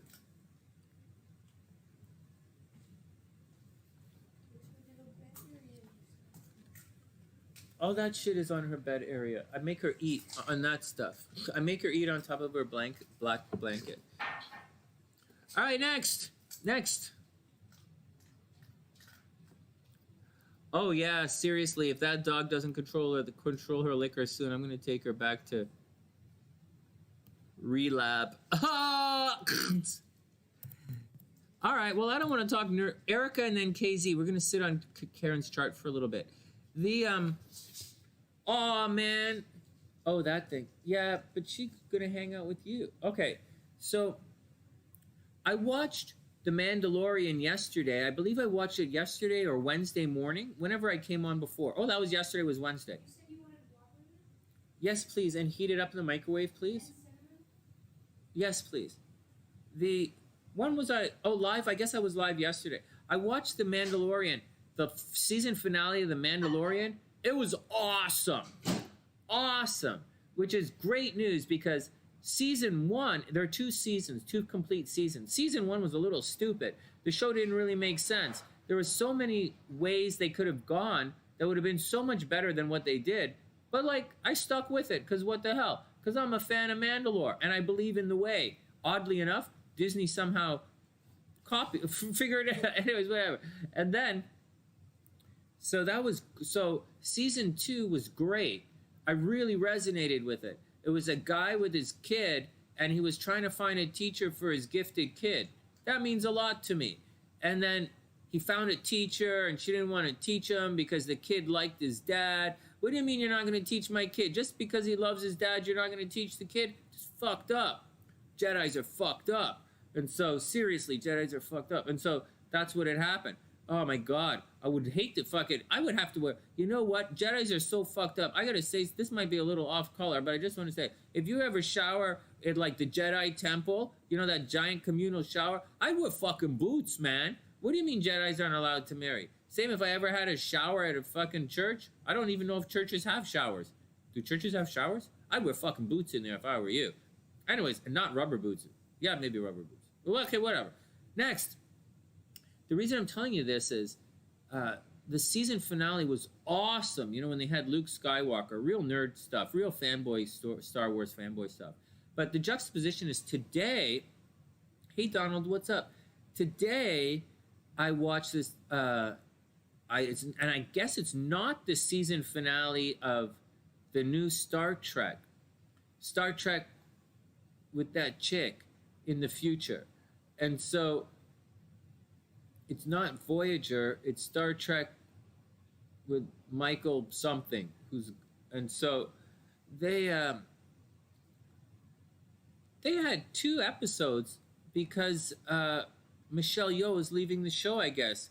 And like, I know she's a big star, but like, not on the show. Like, it seems so much. It was like, that show is, like, I got into it. They were doing the Spock getting weird thing, and then the thing, and then the thing. I'm sticking with the Star Trek show on faith, hoping that, no, it's not, watching Star Trek is not a religious experience for me. I didn't mean it like that. I'm sticking with it on faith, hoping that it's going to turn around. But like, it's very anticlimactic now. The show is settling into a groove of like, all right, whatever, check in, see what kind of shit they're doing. So, whereas The Mandalorian, I'm kind of excited to watch now. The other one is Picard. Picard was a useless fucking series too, until like the very last. Like, Picard was like an absolutely useless fucking TV series, and then at the end, the season finale of Picard last year was one of the most heartfelt episode of anything I've ever seen. It was really good. That one, and then The Mandalorian here was really heartfelt for me. So like, it's pretty cool. So I don't know what to say. Keep going. Keep writing. Keep going. All right. Next. All right. I know all of you guys really would much rather have me say that tarot readers are bullshit, do critiques of tarot readers or astrologers, or we could talk instead about, hey, what's that name of that CNN guy with the white hair? We could talk about, I know you guys secretly fantasize about Anderson Cooper being his mistress. Nobody fantasizes about Anderson Cooper? Maybe the gamers do. Maybe the what? Wow. Am I out of touch? Maybe I don't know what women really want. Ah, that's so hot! Fuck! No one told you to use 2 hands. What the fuck are you doing? You gotta look at the goddamn fucking, you're wearing gloves! Here, give it back here. I can handle it. Hey, put it down like a normal. Put it in the fucking. I'll put it over here. Yeah, put it there. And take your sleeve and pull it down, and then grab it and handle. That's what Donald Trump said. Pull your sleeve down, and then go like this and grab it. It was Trump said, and look what happened to him. He became president. I might try it. How am I supposed to know it's hot? It just got out of the microwave. Microwave is not supposed to heat up. It's supposed to cook. Microwaves are supposed to cook and kill fucking space aliens. That's what they're for. Ooh.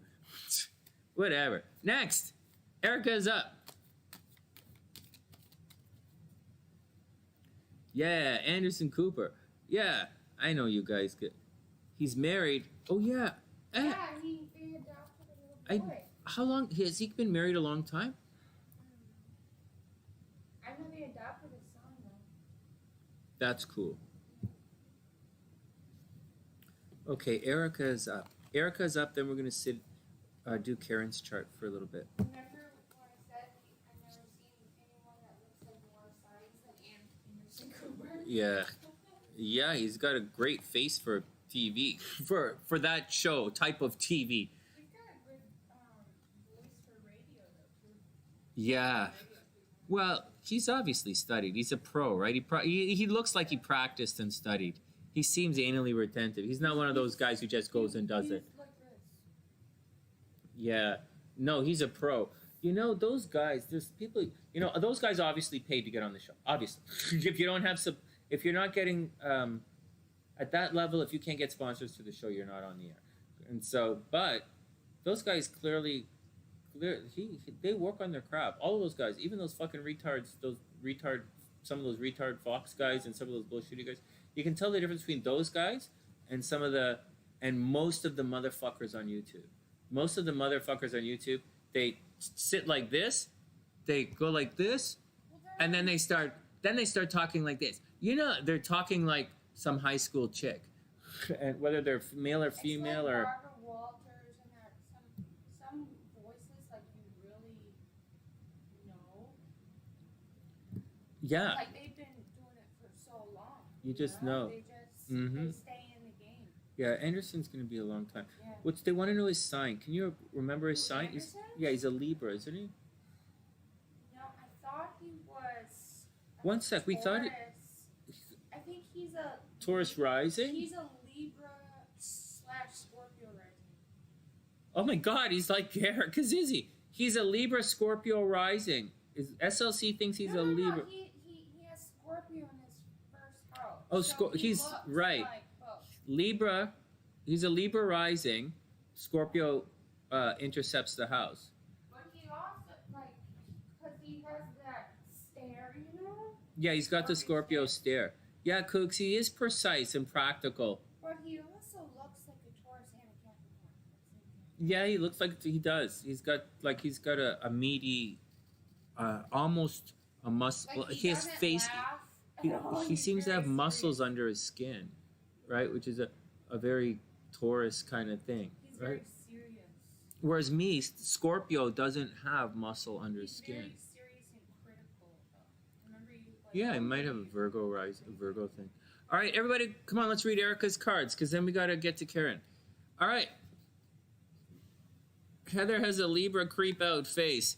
Oh, man, don't be like that. Libras don't have creep out faces.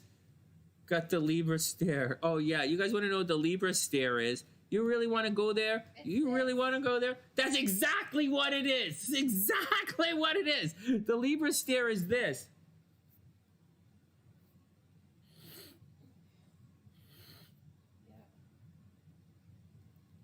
It's all touchy. Yeah. It's this. Yeah. And Oh my God, that's the Libra stare. Holy fuck. Oh my God, I've seen Libra after Libra stare money right the fuck out of my wallet. So, Anderson's a Gemini.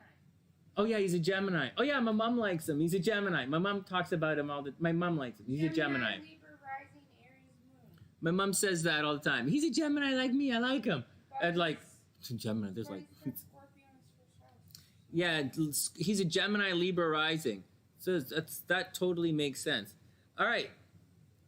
Yeah, Erica's got it right there. He's a Gemini sun. Capricorn in his third house. Oh, very cool. Capricorn in the third house. Maybe that's why He talks business like. Yeah. But I like him doing what he's doing instead of business. Taurus I think he's in doing his good. seventh house. Taurus in the 7th house.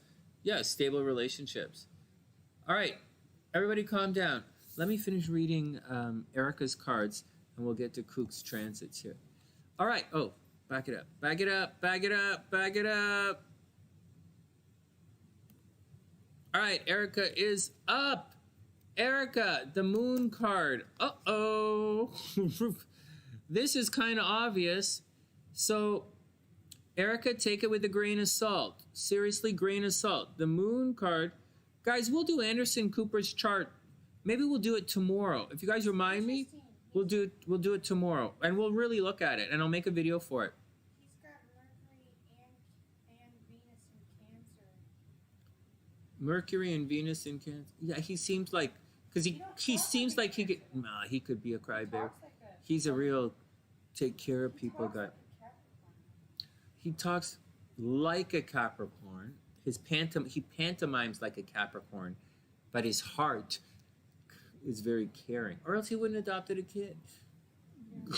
Capricorn don't adopt a kid. Well, his husband probably could have wanted him. Well, you just don't buy yourself a Well, kid. you know, he's the working dad. I'm sure his husband's stay-at-home dad, right? Yeah, when you're worth $500 million, you should both be stay-at-home dads. All right, hold on, let me finish. Chris, and we'll look at Como after that. Johnny wants to know who Chris Como is. Not who is, Isn't what he a Capricorn?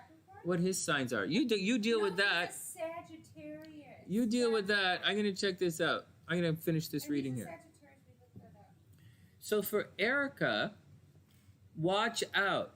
The moon card means it's imagine this. The moon card means you're surrounded by fog and you don't know where to go. You don't know where to turn. It's like the baby inside the womb about to be born. You don't really know. The baby's confused. It doesn't mean there's an illusion. It doesn't mean you're under any illusion. It doesn't mean anyone's lying to you. It doesn't mean anyone's fucking you around. It means you don't know what's going on. It's right before your rebirth. But you have to figure, and you don't have to figure it out. The moon is telling you it's a time of confusion right now. Where it's confusion. So it's not illusion, it's confusion. So you might know it, not know, and it's reversed, right? So you want to make it through the towers and come from. So the hangman is going into your subconscious. The moon is coming out from your subconscious. And it's time to come out of the subconscious, but it's somehow blocked. It's somehow, you got to bring yourself into light of day. Erica, you got to bring yourself into the light, but somehow you're blocked with all the confusion. Then we have the Four of Wands. Ooh, look, things are going to get going. So the Four of Wands come after the Three of Wands. And the Three of Wands is waiting for everything. You're waiting, you're waiting, you're waiting. And then the Four of Wands is like, hey, let's go do it. Some people say, like Gabrielle says, the Four of Wands is the card of marriage. I look at it as getting on with things.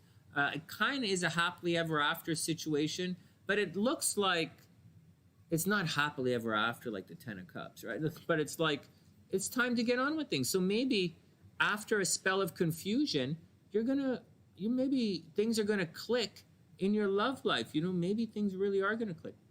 Hey, Silver, all you have to do is hit the super chat button or the PayPal, and it's $11.11 for the tarot readings and $25 for the astrology readings. Finally, Erica, Two of Wands. Oh, well, here you go. You've got decisions. So if you're looking for love, then I would guess very much that you're going to have multiple opportunities. So, you know, for a Sagittarius, Saggy had it so difficult for a while. You know, when I kept saying problems with Sag with children, for the entire year, I said problems with Sag for the children. Not year, since like June. Saggy's problem with children, problems with children, problem with children.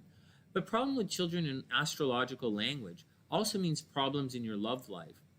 So problems in your love life, problems in your love life, problems with your love life. But problems in Sagittarius love life are about to leave. They're still there, right? They're still there. Mars is still in Aries. But when Mars moves on to Taurus, Saggies aren't going to have problems in their love life anymore.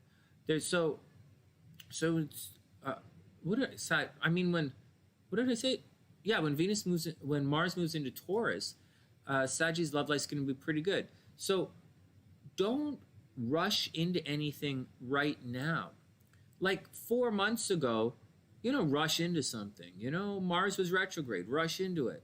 Or Mars goes direct, rush into it. Mercury direct, Mercury retrograde, rush into it. Whatever, it's going to screw it up, rush into it. Who knows? Mars retrograde, rush into it. You got to undo it, whatever. What the fuck? Venus retrograde, still whatever. What the fuck? Saturn, Jupiter, but now Mars is going to clear out. And when Mars clears out, you're good to go in love. Bless you, sweetheart. And so Saggies will be good to go in love. And money's going to get better for Sag. So don't rush into anything. You have opportunities coming your way, so don't stress it out. All right, next. Finally, luck is on your side. And there you go. And finally, luck is on your side. All right, here we go. Astro time. Let's look at Kazizi's chart. Now, give me one sec.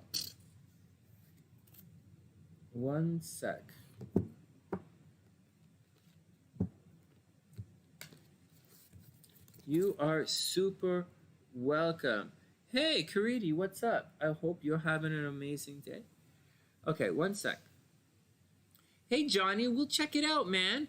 We'll see. We'll do Cuomo's chart. We'll Chris Cuomo, his brother, the mayor, we'll do his chart. And it'll be fun. We'll do a couple of them. We'll see what's up.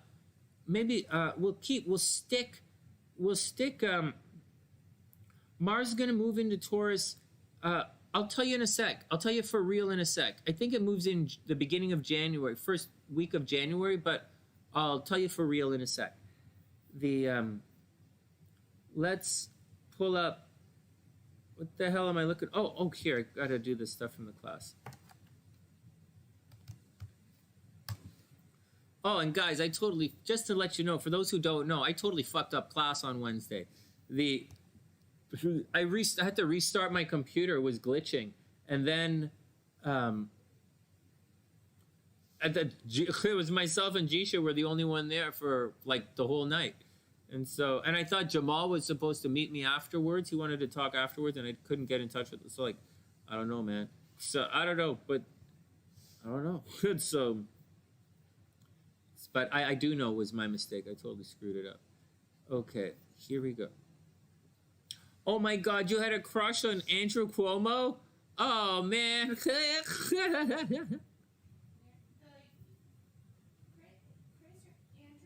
Yeah. Yeah.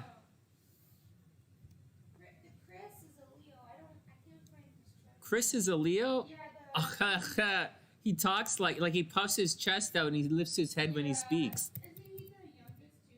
Yeah. Andrew's a Sag, I know that. Andrew's a Sag? The governor. Oh, he's a Sag. Yeah, but remember he has he has Mercury in Capricorn. He's a Sag. Karen likes him. Karen's a Leo. Yeah. I can see that. Like him. Everybody likes him. I like him too. All the people I've had some Sunnysiders don't like. Some Sunnysiders don't like him, but She should tell her to watch those interviews when the two brothers are busting each other's balls. No, I like that stuff when the guys are busting each other's balls. But the Sunnysider who didn't, just a sec, the Sunnysider who didn't like him for political reasons, right? They're probably, they just hate all politicians, right? So, I hope they pick him for the, what was it, the Attorney General? oh my God, if they pick him, what do you guys think? If he becomes the Attorney General, do you think he's gonna he's gonna like, everyone with the last name Trump is going to jail? Do you guys think that? He was a pick. I don't know if he was like the top leader or whatever. Yeah, I don't, he might be more important running New York. Who knows?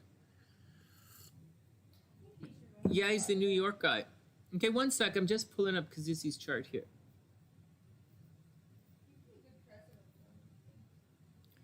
He looked like he would be a pretty good president. Yeah.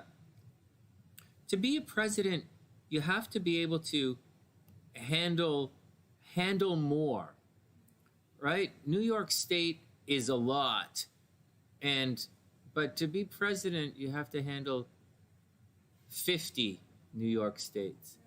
And what we saw with the last president was the regular guy off the street just can't do it. And so that's what we saw. And when we saw with Obama is a guy who's trained his entire life is going to have problems with it. So a guy like off the street like Trump, Trump had no hope. I told you guys at the very beginning, Trump needs your help.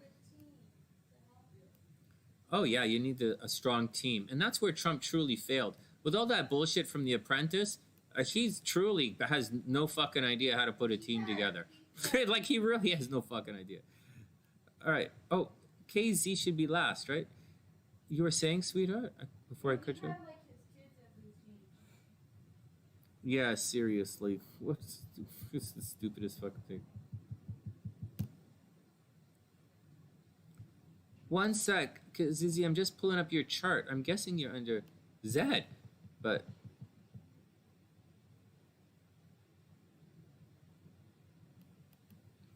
It might be K.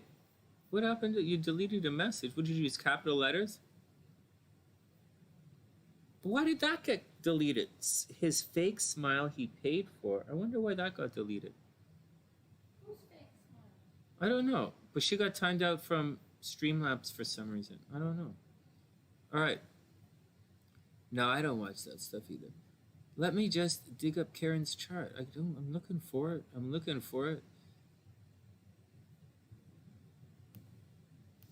If it's not, I'll just pull it up I'll just enter it in from the other program.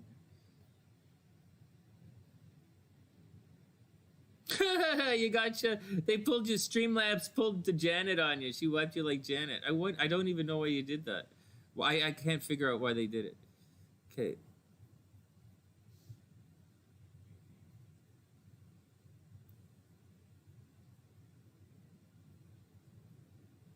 Karen's got you right here.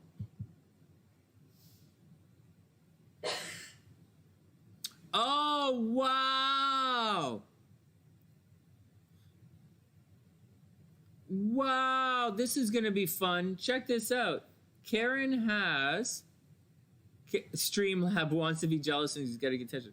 Karen has her Mars in the 12th house. Karen, we're going to use your chart for a little bit of education if you don't mind. We're going to read the stuff. So I've been teaching a class this year, and when I teach a class, it's very different than most astrology classes. We spend we spend months and months working on physical predictive astrology. And I want to read some of the stuff that it says about certain signs in certain houses. So, you don't know anything about the houses? Oh man, SunnySide astrology is all about the houses. Level 2 in January gets significantly difficult, guys. We start to combine things, and you'll see in January. But for now, let's do this. All right, so the first thing you want to know about Mars in the 12th house, because Karen knows her chart, right? So we're going to read her transits in a minute. She's a Libra, right? So she went through she's a Leo, so she's going to have... Leos are going to have it tough coming up. So We're going to see when and she's not. 2021 is going to be more difficult, and 2022 gets difficult. 2021 is going to be fine. Lots of Pisces stuff. The Aquarius stuff is going to be okay. She might feel lonely. When we get to the transits, I'll tell you.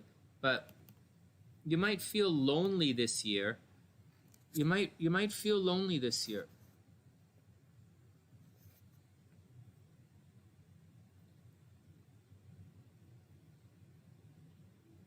Yeah, Saturn's going to cross your moon for most of the. It's going to approach your moon and then go back and forth across your moon. Things might get a little lonely.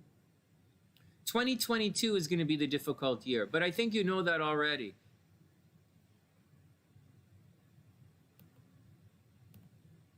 Hey, you guys aren't seeing anything. You've been lonely for a decade.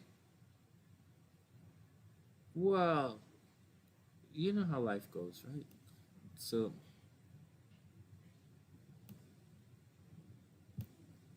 oops.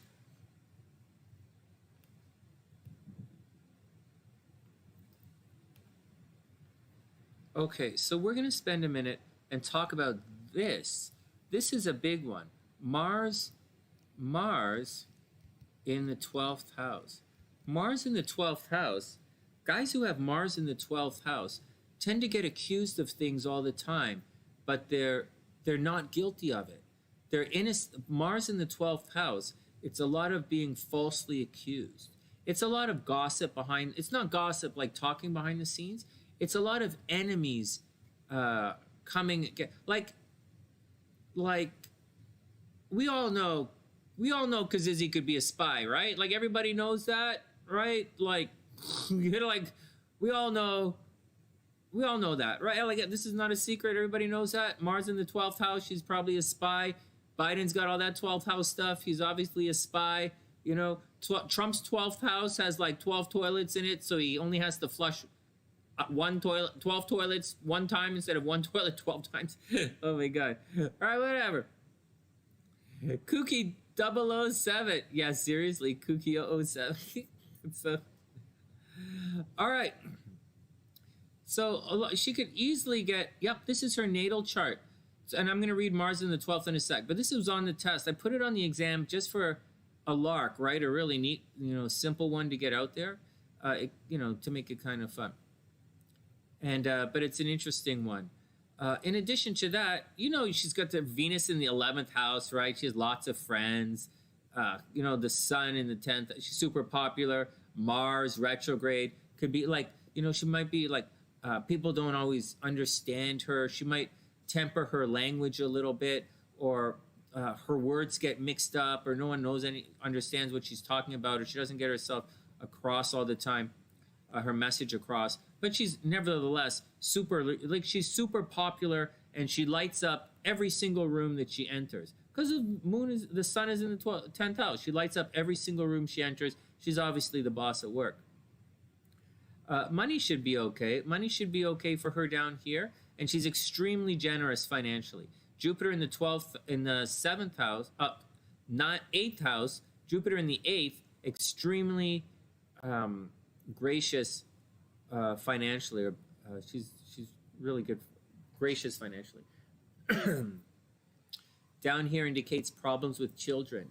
Maybe there was a problem getting pregnant at one time, or maybe there's a problem getting pregnant, or maybe there's a miscarriage along the way, or somehow the kids get taken away from you, or the kids are going to end up being sick for an extended period of time. But, one of the kids might get sick. But it's all in Pisces, which means you would do anything for your kids. So, because it's Pisces, right? Pisces do anything for everybody. This is not really how I read a natal chart, guys. Usually I start and I go around, but it's, I'm just doing some highlights before we move on. And I didn't start timing anything yet. I'm just going to read Mars in the 12th house for you. And you can, see what they say. So, for those who don't know, TheSunnySide astrology combines a number of different types of astrology. And that's how we get to our thing. And right now we're using somewhat of a Vedic approach to this and Vedic interpretations. But nevertheless, here we go. Mars in the 12th house indicates lucky. You're lucky due to your brother. It's interesting. The next one is gets a bad name without doing anything wrong. So one of the things with Mars in the 12th house is people going against you and trying to cause you problems, even though it's not your fault. It says a loss due to cheating or theft.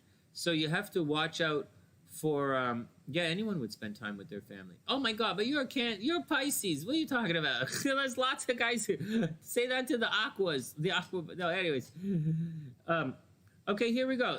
So here's something that you're gonna want to know. Here's something you really wanna know. Yep, Johnny, I'll be on tomorrow night as well. Okay, so there's more that you're really gonna want to know. Mars in the 12th house. Loss, sadness, loss due to cheating or theft. It says the mark of spouse or devoid of spouse. Right? Mars in the 12th house is going to cause problems in relationships, devoid of spouse. Watch your eyesight. You know, your right eye can get defected. Can free yourself from debt. Can be a little bit quarrelsome. Loss due to theft once again. There's a fear of being imprisoned, right? Fear of being imprisoned, injured by arms. It says Mars in the 12th house could have extramarital relations. Watch out for that. Sudden death of an uncle. It says, I just got to double check something. Is it with anything? Is it aspecting anything? What's your Mars doing? 24. It makes a nice aspect to Jupiter, that's for sure. Victory over your enemies. You should have victory over your enemies.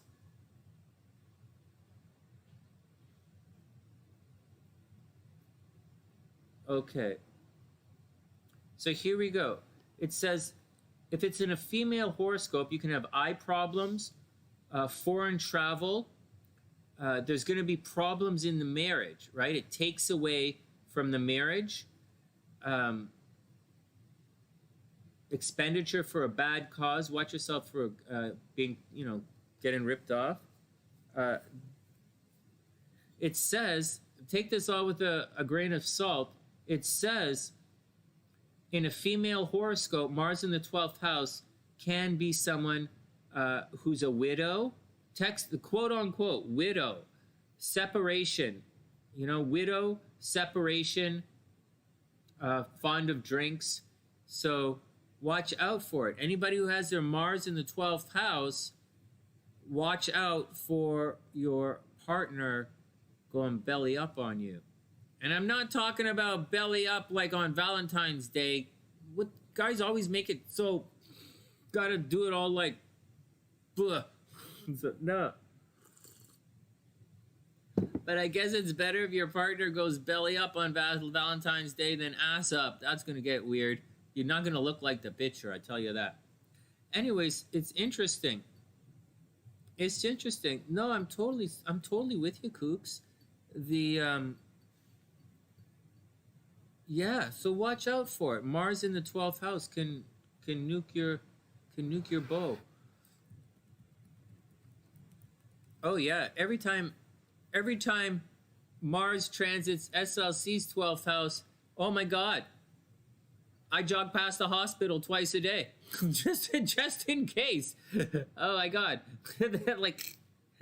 oh my God, you wouldn't believe the things. You wouldn't believe the perverted things I do with penicillin when Mars is transit. Just whatever.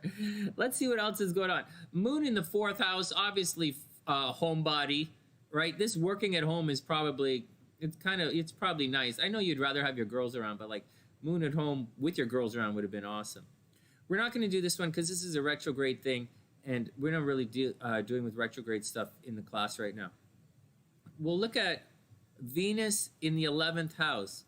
Venus in the 11th house is like winners, right? Like seriously, winners. So just oh no, Ginger has Saturn. No, Ginger's Mars is in her 11th house, I believe. Ginger's Mars is in the 11th. Ginger's Saturn's in the 12th, but it's in the same sign. All right, let's look at Venus in the 11th for everybody. Venus in the 11th Venus in the 11th is obviously really good. Venus in the 11th, gains in all undertakings, right? Venus in 11, gains in all undertakings. Handsome, polite, famous, lover of truth, wise, wealthy, lucky, deals in jewelry, fond of gems, well educated, popular, lucky after marriage, officer of high status. Holy smokes, Venus in the 11 absolutely rocks. You know, this is why it's important. There's more to it. I'll read it in a second. But this is why I say all the time during the live streams, it's all about which energy do you want to surf? You know, do you want to surf Mars and go fight with everybody? Do you want to surf your moon and like cry all the time or just walk aimlessly? Like moon is your subconscious. Do you want to be in zombie mode all the time or sneaky? You know, the moon's a little sneaky. Do you want to be like Saturn and be a grouch ass all the time? Or maybe you just want to be left alone all the time to do your own thing. Do you want to follow your Saturn energy? Do you want to follow your Neptune energy and walk around blind under an illusion all the time? Or maybe you want to follow your Venus energy, wherever Venus is in your chart, and follow the love and attraction in your chart, the good stuff every day. Now, I know this sounds like a real simple thing. Oh, Sonny, I obviously want to follow my Venus. You know, I always want to follow the lines of attraction. Or Venus is where you make your money. So like, what the hell? You know, so what the hell? So you kind of want to look at your Venus every once in a while and see what's going on. And so, but there are times when, say you have a shitty Venus in your chart and your Mars is well aspected. You have a strong Mars presence in your chart. Maybe you should surf your Mars energy. Go with your strength. Just because you have a happy Mars doesn't mean you're going to go fuck over everybody you see, you know? You know, so it's not always like that. It's your choice which energies you want to surf during the day. You know, you don't want to surf your Chiron energy. You're just going to be all upset all the time. So everything cool. Yeah, Johnny, we were just talking about Mars in the 12th. Mars in the 12th. Yeah, Kooks definitely surfaces the Venus. Me too. I try really hard to surf my Venus. I really do surf my moon in Scorpio. I got to tell you guys, I get very moon in Scorpio. I'm definitely one of those. But I try and, when I can check myself, I try and stay Venus in Sagittarius when I can. What are you laughing at? You know it's true. Oh, she's not laughing. She must be watching someone else on YouTube. What? Blah. With me? Ugh. No, Johnny, Mars in the 11th. Watch out for getting blamed for things you didn't do and the death of a spouse. The biggest ones. All right, Venus in the 11th. The 11th house is your hopes, dreams, aspirations. Your 11th house is winning awards. It's being popular with lots of people. It's doing well on social media. It's getting recognized for your achievements. Not, you know, so, oh man, having an aqua moon is really fun. Everybody I know with an aqua moon is a lot of fun. Because like they need, aqua moon guys drag me out, right? So it's kind of fun. All right, Venus in the 11th. Enemies are always afraid. Oh, here's a cute one. Here's a cute one. Check it out. Venus in the 11th house. Expert in policies and dancing. Hey, check that out. Venus in the 11th house. An expert in dancing. How cute is that? Is it maleffected? Yeah, a little bit. Not, yeah, maybe a little bit.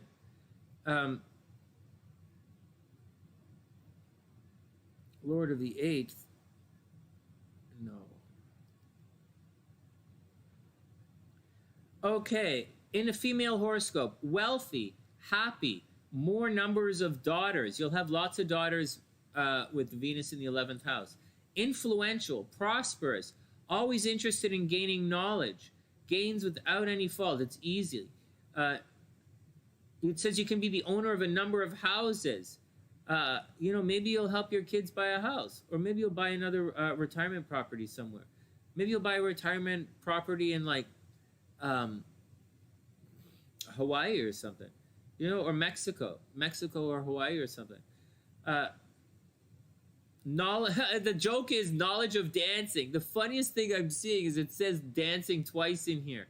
It's spooky. It said Mars in the 12th house, you'll be a widow, and Venus in the 11th, you're going to love dancing. I think that's really cute. All right, next. What else do we have in here to check out? Shall we check out Jupiter in the 8th? But Jupiter in the 8th is going to say good with other people's money, and you have to watch out for being around death a lot. Puerto Vallarta. Yeah, Puerto Vallarta would be awesome. That's a great idea. Oh my goodness. Yeah, 2021 I think is going to be a very good year to buy real estate. Just letting everybody know. 2021. But it depends on what you're doing in life. I don't see it as a good year for me to buy real estate, seeing as that you have to but like I see it's good. Okay, Venus in the 9th. 8th. Jupiter in the 8th. What am I saying? Jupiter in the 8th. Here we go.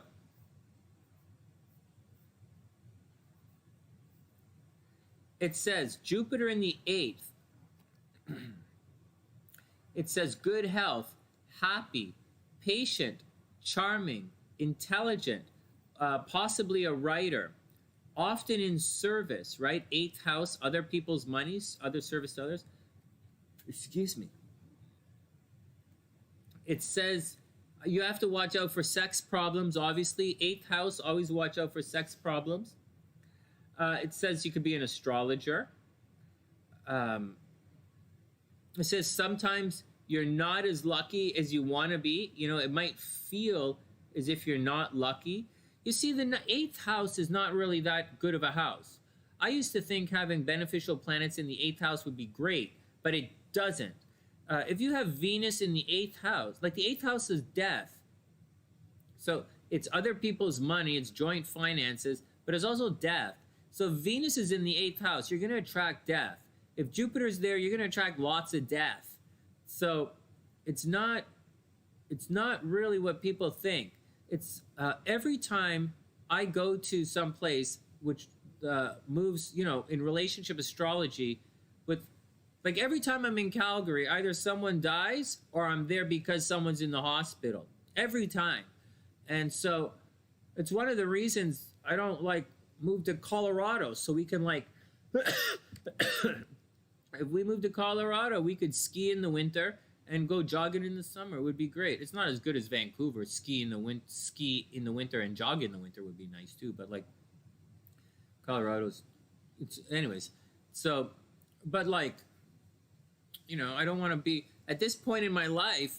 I don't want to be anywhere around anything that sniffs. I do not want to attract death to anything close to anything around me. I want everyone in my life to live as long as they can, regardless of what I say. What I say to them in person. All right, next. Mars in the 12th. So yeah, Tian, watch for being falsely accused. Watch that your partner doesn't die on you. All right, Jupiter. What else am I doing? Jupiter. Okay, so Jupiter in the 8th, watch out for it. You could attract death. Okay, next. So luck, you might not be as lucky as you want, right? Financial gains in marriage. You can get wealthy by working with other people. Obviously, the 8th house, money working with other people. But your North Node is there too, right? North Node. Death, death, death. Watch out for it. Female horoscope. Long life. You're going to have a long life, Kooks. Good health. Doesn't really eat a lot. Definitely separation from husband. It says you're playful. Wanders on pilgrims, which I'm sure you do. Goes on little pilgrimages. You definitely go on. You definitely take short trips. Devoid of husband and son. So if you have Jupiter up in there, it's going to take your husband away. If aspected by the moon, It's not aspected by the moon. So it's a tricky one. So you got a couple of tricky ones in there. One more and then we'll look at the transits. Sun in the 10th house, because I think Johnny was asking that as well, or something about that. Sun in the 10th house.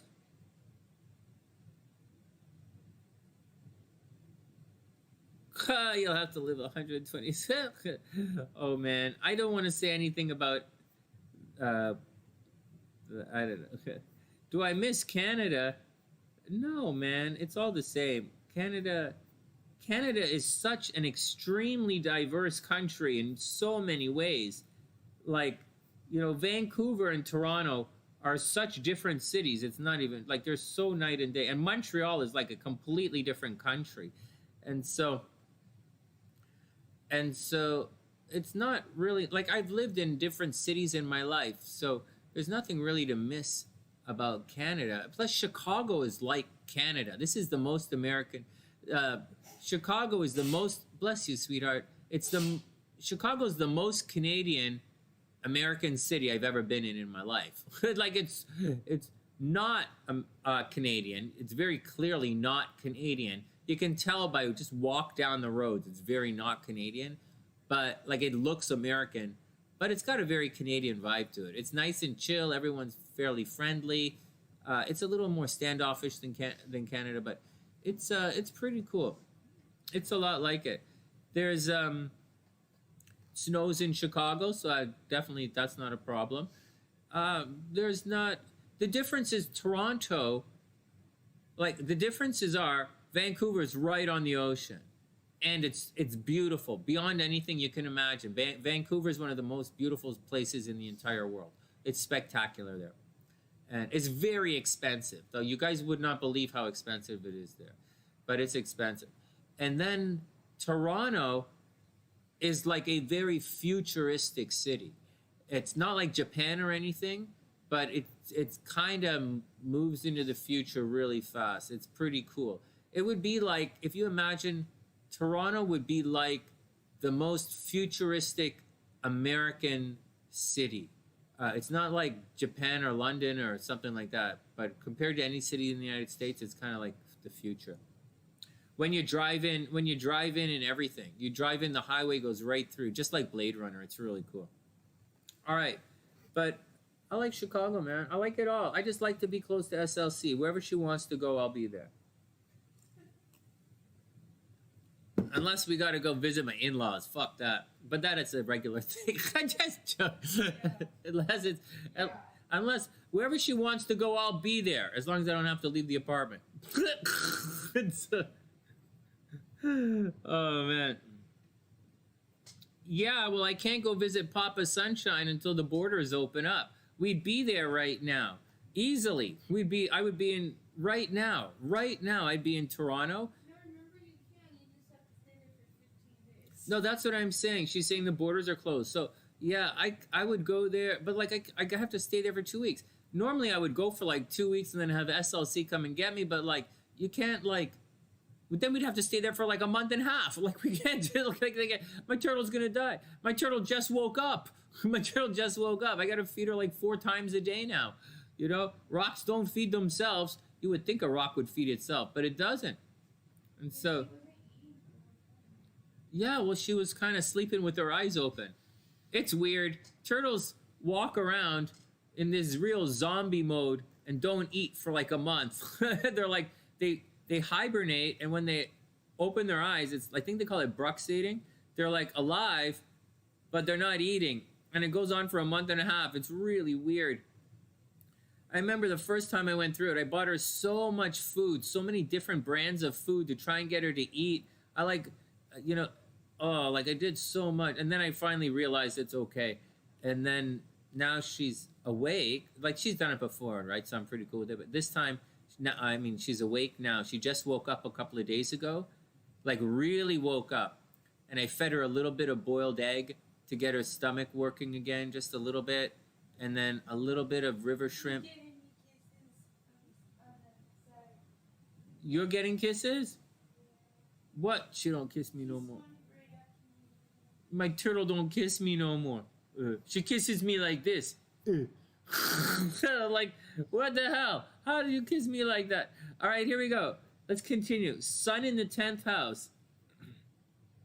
Then we're gonna, after Sun in the 10th house, we'll do her transits and to check and see what's going on, and then we'll go on and read Silver's chart. Sun in the 10th, high status in government, intelligent, recognizes hard work or recognized hard work. You can be a problem to your mother sometime. Maybe have problems with your own relatives. We're talking about the Sun in the 10th. Mercury is here too, so computer problems, not computer, communication problems. You're gonna have communication problems as well. Very generous. All times of happiness. Progress in politics, obviously, if you wanted to go there. Happiness from father and relatives. Full benefit of human life. Watch out for getting ill in old age. Right? Separation from a near relation. Separation from someone or something at 19. Fame in education after the age of 18, which is kind of obvious. Fortune at the age of 30, respected by government. It's in Leo. Build your religious place. All right. It says you can be famous. It definitely says you can be famous. And if the Lord 10th house and Saturn are in the 3rd, no. Okay, in a female horoscope, recognized by government, so you're going to receive awards in this lifetime. Devoid of happiness from father, meaning, devoid of happiness from father. Always suffering from ill health, so watch your health. Ill health, watch your health. Definitely, hey kooks, watch your health, right? You've got the Jupiter in the 8th house, and you've got the Saturn there. Watch your health, watch your health. Interest in dancing and singing. Definitely interest in dancing again and singing. And you're very charitable. So very cool. That's all Kazizi stuff. So we looked at Mars in the 12th, Sun in the 10th, Venus in the 11th, and Jupiter in the 9th. It's neat to see what different astrologers say. Oh, I like, believe it or not, I really like reading what other people say. I really do. But because when we did the class this semester, I showed them two things. I showed them this stuff here that I'm that's showing you guys now, and I showed them the regular kind of astrology stuff that you see. First house is how you look. 10th house is your career. 8th house is your day-to-day work. And the 4th house is your mom. 11th, 9th house going to school. So I taught the class both this semester or this year. And when we move into January, we're going to kick it up a notch, and it's going to get a little tricky. So we're going to work on these aspects. The reason Kelly Fox, and let me pull the other one up. The reason Kelly Fox was such a shit astrologer when I saw her was she had no clue of any kind of interaction of a chart. It's like it really looked like she was a raw beginner. I was really angry watching her. I have no respect for her. I just don't. I lost faith in someone who was supposed to be a good astrologer. So, but anyways, moving on. This year in the class for the level 2, we're going to look at aspects. Right? So Kazizi has to watch out. Holy shit, Karen, you got to watch out. Mars is going to square your Pluto. What the hell? Oh my God. Oh, no, it's not. Sorry, that's in the sky for everybody. Everybody calm down. Those are the wrong planets. Those are the wrong. Mars is square for everybody. Karen, watch your health this week. Karen, you might have a rough patch of health, and it might stress you out. right? Watch your health. Watch stress from the office, right? Watch your health. Watch stress from the office. And we'll watch out. I know it's amazing when it all fits together. It really is amazing when we see the stuff. Leo's getting sick. Yeah, Leos are getting sick. Leos are getting sick. Watch your health, watch your health, watch your health. Okay. And just watch it. Like, now's the time it's gonna peak out. Right? Now's it. Yeah, work is really stressful. Like, no kidding, right? Oh my god. Oh my god. Karen, what are you gonna do? Is Biden fucking crazy? How are you gonna, or am I just being a dinosaur in my thinking? How are you gonna make battery powered, how are you gonna make a reusable energy rocket ship? Karen, I got no idea how you're gonna do that. Reusable energy rocket ship? Well, I know in space they use batteries and solar power to charge the batteries, right? Is that what you guys are doing? Biden wants you guys to make what the fuck? Reusable energy? You can't power a rocket ship out of cow farts. That's fucking weird. And it's gonna stink everything up. Talk about flying over the ocean. You're gonna cause bubbles. Can you do that? Are you sure? There's a force now in space called the Space Force. Can you imagine that? You're gonna have like, all right, I'm just saying, it's a lot of batteries. That's a lot of batteries. You can't just go to Home Depot. You just can't go to Home Depots and buy like batteries for your rocket ship. That doesn't work like that. Well, I think Elon Musk think that's how it works. That's why he blew up his last fucking ship. But man, it must be nice to have enough money that you can blow up your own fucking rocket ship and like not worry about it. That's like some fucking Picard shit, man. Blowing up your own ship. That's like some cold blood. Elon Musk is some cold-blooded motherfucker, or he's like rich as fucking ass. Yes. Oh, he's rich as ass. You can't just blow up a fucking rocket ship and just build another one. He's the inventor of Tesla. He invented Tesla? Yeah. You mean like the dental floss? I know what it's for. Oh, you mean the guy? He invented Tesla? The guy who stole all those electrical things? Elon Musk. He's trying to. I think he was trying to invent like a flying car that would go to Mars or something. I know. The solid rocket boosters are major propellant, but it's not jet fuel. You have solid rocket boosters? Holy crap. Wait, that's like an old thing. Is that like pre-Area 57 or post? 57. What? No, 57 is a nightclub in New York? It's not an alien place? Where's Roswell? Area 57? How the fuck do I know? There's a lot of fucking numbers. I can't remember them all. It's not a fucking test. Leave me alone. It's not even astrology. How the fuck am I supposed to know? Oh my god. Whatever. I don't even care. Fuck. You know they have a motel out in Nevada by the secret military base? Because, by the way, that military base didn't even become, like, known officially since, like, I don't know, a few years ago.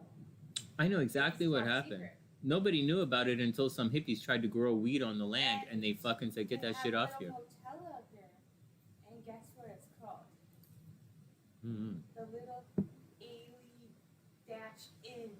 Oh, that's Alien. cute. That's cute. The little Is it by alien. Vegas? Is Roswell close to Vegas? It's right there by Groom Lake.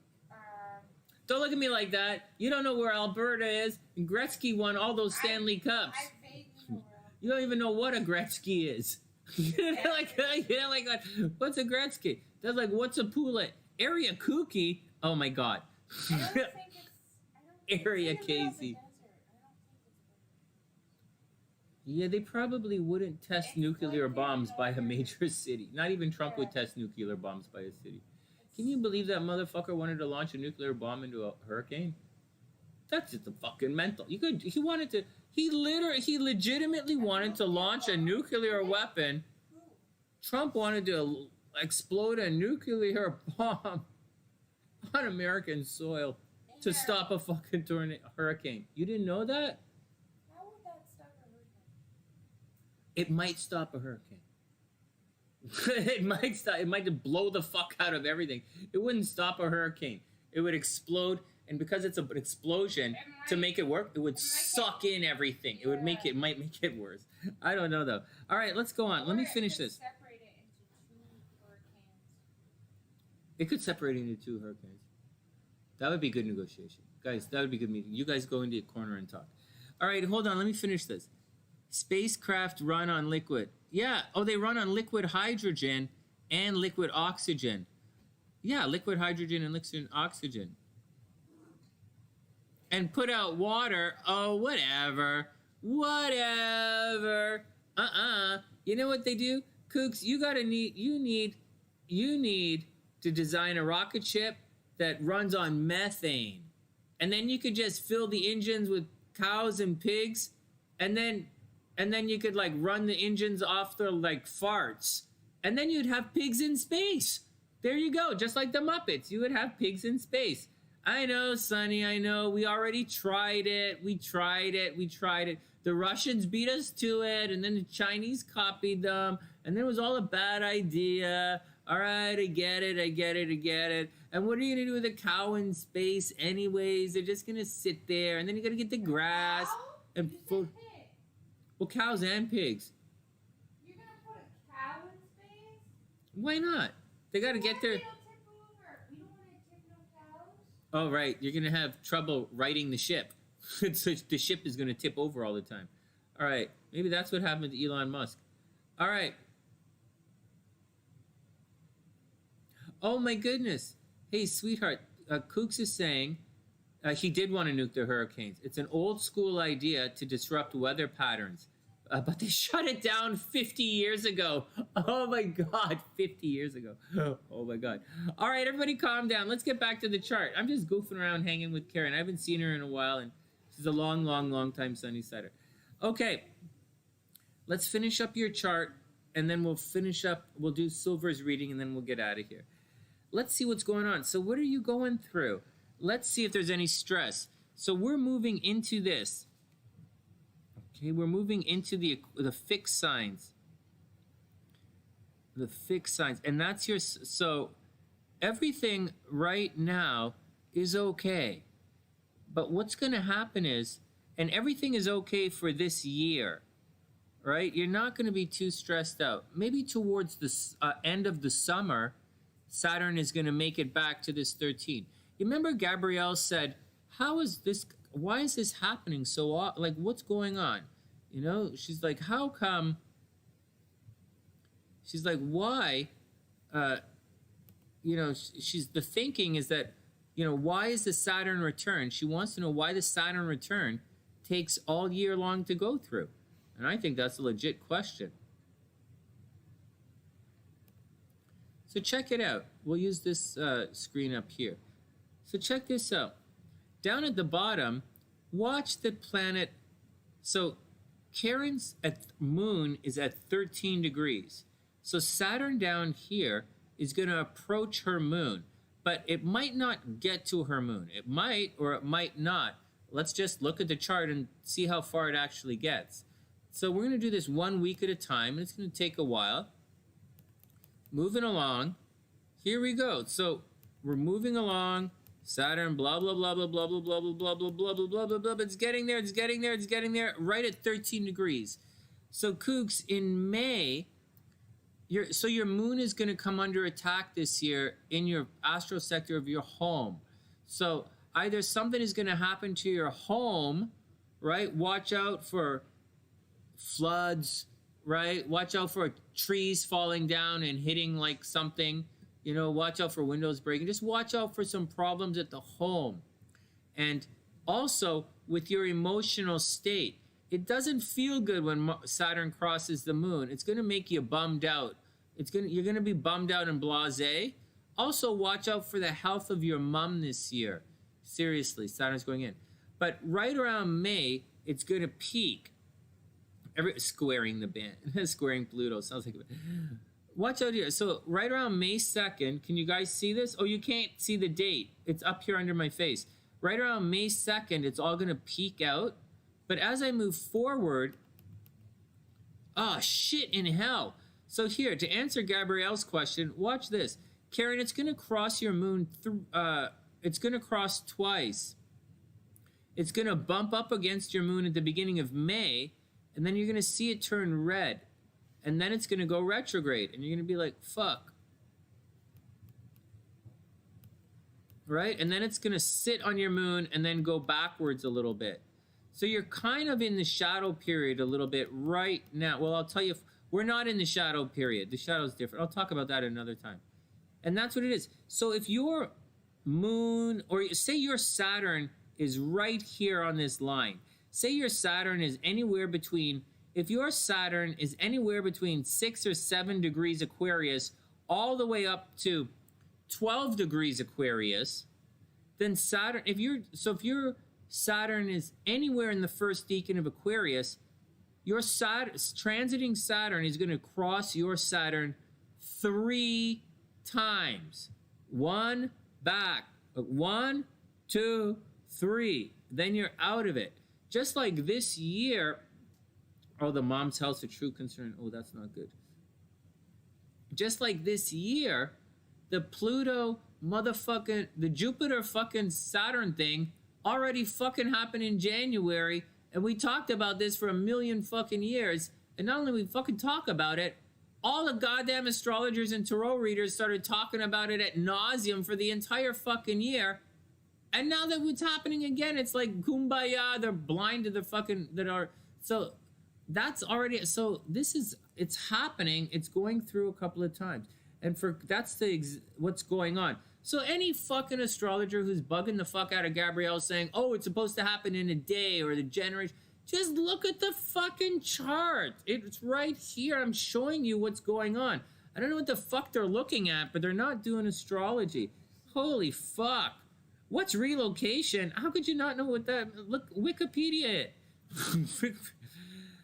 Hey, Vibe, Wikipedia, sorry, Vibe, relocation is exactly what it sounds like. There are a couple of ways to do it. It's called astrocartography, and it's literally relocating your chart. But there's something else that people casually think is relocation, and it's called treasure maps. So they're different, but they're both very popular. Really neat. So that's what relocation astrology is. It's called astrocartography, and I teach it here on the sunny side as well. Or if your chart is relocated, if you've moved, I'll show you what it is. Actually, last night, we had 2 charts that were relocated last night. But Kooks, this is not a relocated chart. All right, next. So Kooks, I'm getting sidetracked here. So guys, so watch, whatever it is, watch out. I totally got sidetracked. Where are we in this chart? Oh, right. So that's it. So Kooks, Saturn is you're gonna have a rough emotional run of it this year. It's going to take you most of the year for this Saturn thing, and it's going to happen behind the scenes. So because it happens behind your moon, there's not really much you can do about it. And holy geez, you're going to be out of it next January. See this Saturn? It's a long, slow process to get past 13, and it's going to take the entire year. So for the entire year, Kooks, watch out for your mom. Very sincerely, watch out for the health of your mom, and watch out for cuckoo banana stuff happening at home, house and home. That's the deal. All year, watch out for it. All right, what else is going on? Anything interesting happening? I mean, that's pretty cool. Mars is going to cruise off. Mars is not going to really cause too much problems for you. Just make sure your health is okay. Money should be very good. Right now, money should be very good. Then soon, in a couple of weeks, you're probably going to hang out with your sister. Maybe you guys are going to go on a vacation together. Not yet, but maybe you and your sister's going to... you guys aren't going anywhere. Your brother's sick, right? So you guys aren't going anywhere. But good things are going to happen to your family next month. Good things happening to the family next month. Ha! I'm not smacking anybody. You know that.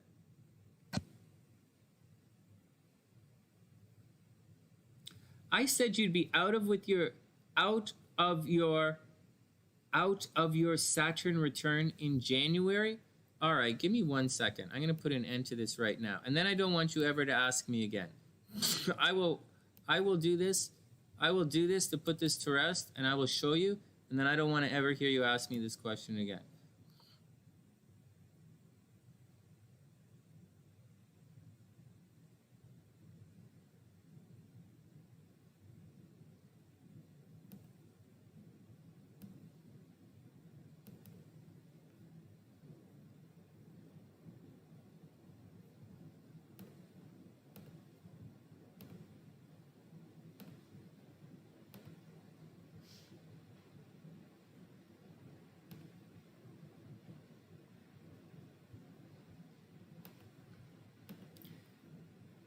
Gabrielle, your Saturn is at 1 degree. Your Saturn is at 1 degree Aquarius.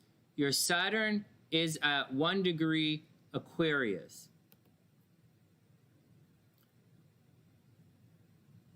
Transiting Saturn is at 0 degrees Aquarius, right here. In a couple of days, you can see it go forward here. It's going to cross at December 28th, 2020, Saturn will make its final pass at your Saturn. You will have the final pass of your Saturn at December 28th, 2020. We just saw that as you move Saturn forward, when it goes retrograde, it is not going to come back. We just saw that in May, right? As per Karen's chart, it goes retrograde.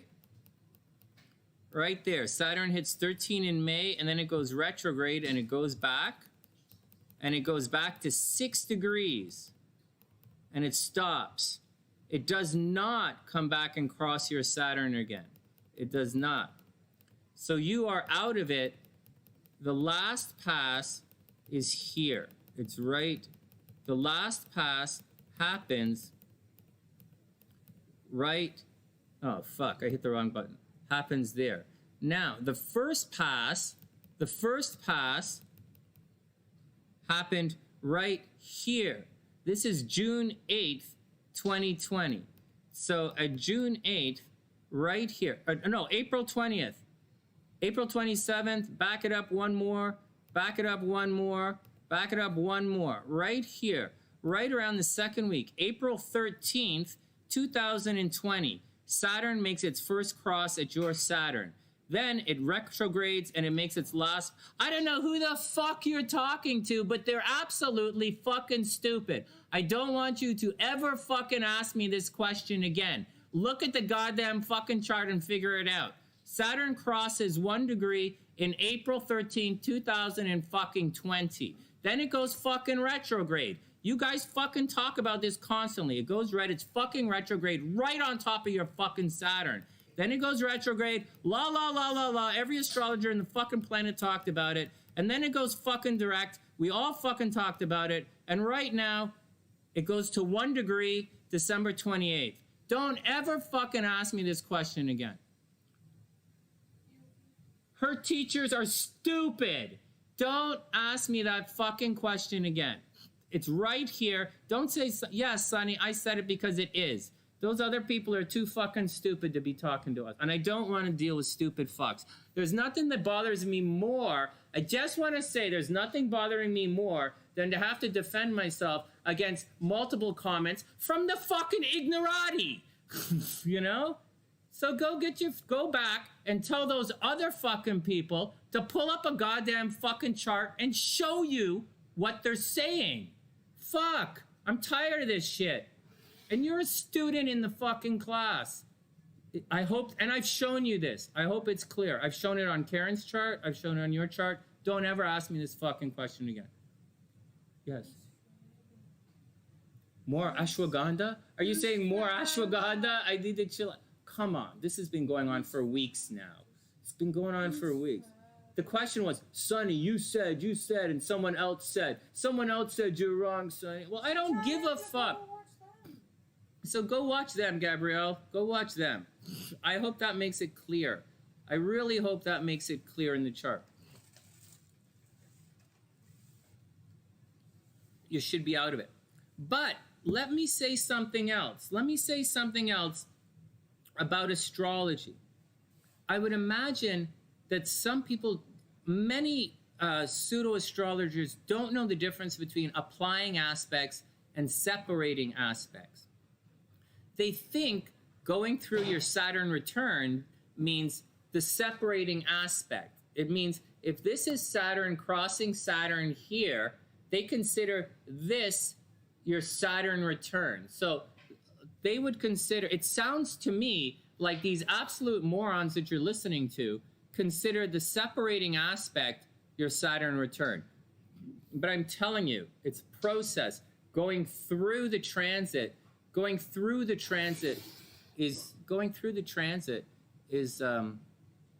your Saturn return. I was trying to think about, I know I'm being a little hard on you right now, but this is just a little. I could be really hard about this because it's like the 5th time I've answered the question, and it's taking away from the class. It's taking away from everyone. But I thought about your question the first time you asked it, and I was trying to wrap my head around what the other astrologers could be saying, or what the other pseudo-astrologers or bullshitters or fucking morons could be saying. And I think what they're saying is the next step of your life, the next phase of your life is, they're saying the next phase of your life is a Saturn return. But that would make it, you're going through your Saturn return until you're 27 years old, which is not how it works. Because this works in 7-year functions, 7-year segments.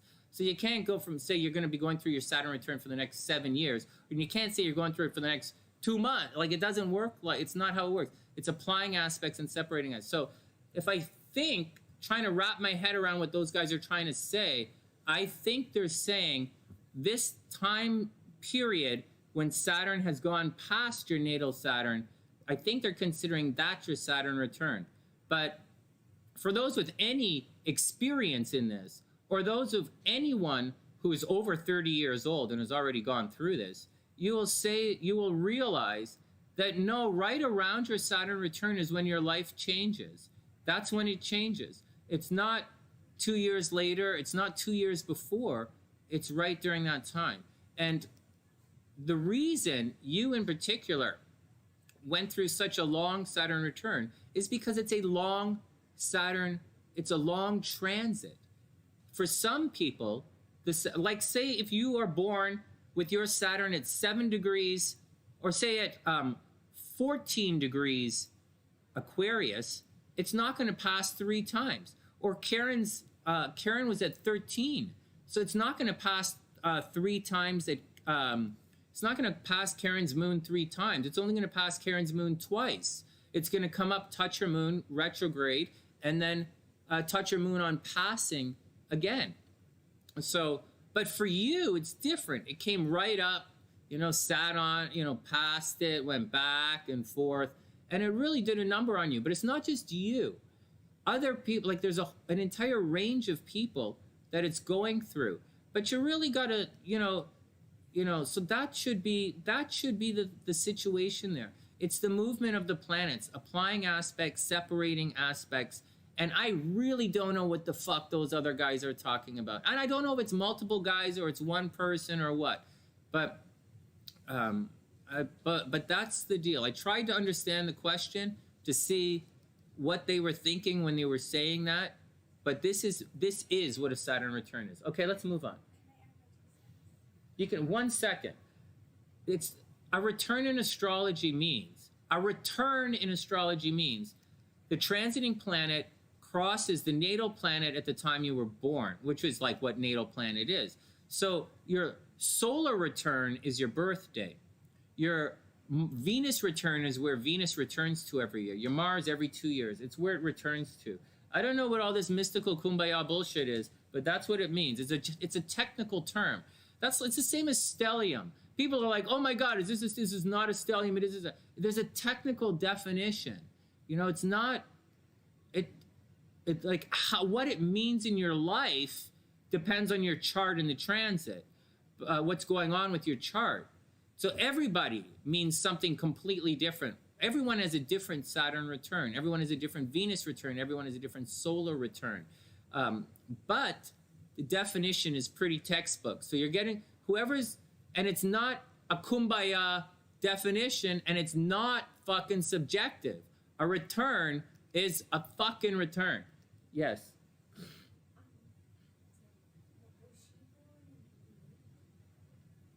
She's a 91. So she's not going through that yet. She's going to go through it in 2 years. 3 years. In 3 years, she'll go through it, and it's going to be tough. So what if she, so what, she like 29 or 30? She's 91, right? So she's going through her Saturn return. She's 28, going to be 29. She's going to be 30 next year. So if she was 30, she would have already. If she was a 90, she would have already gone through it. And she would be at peace right now.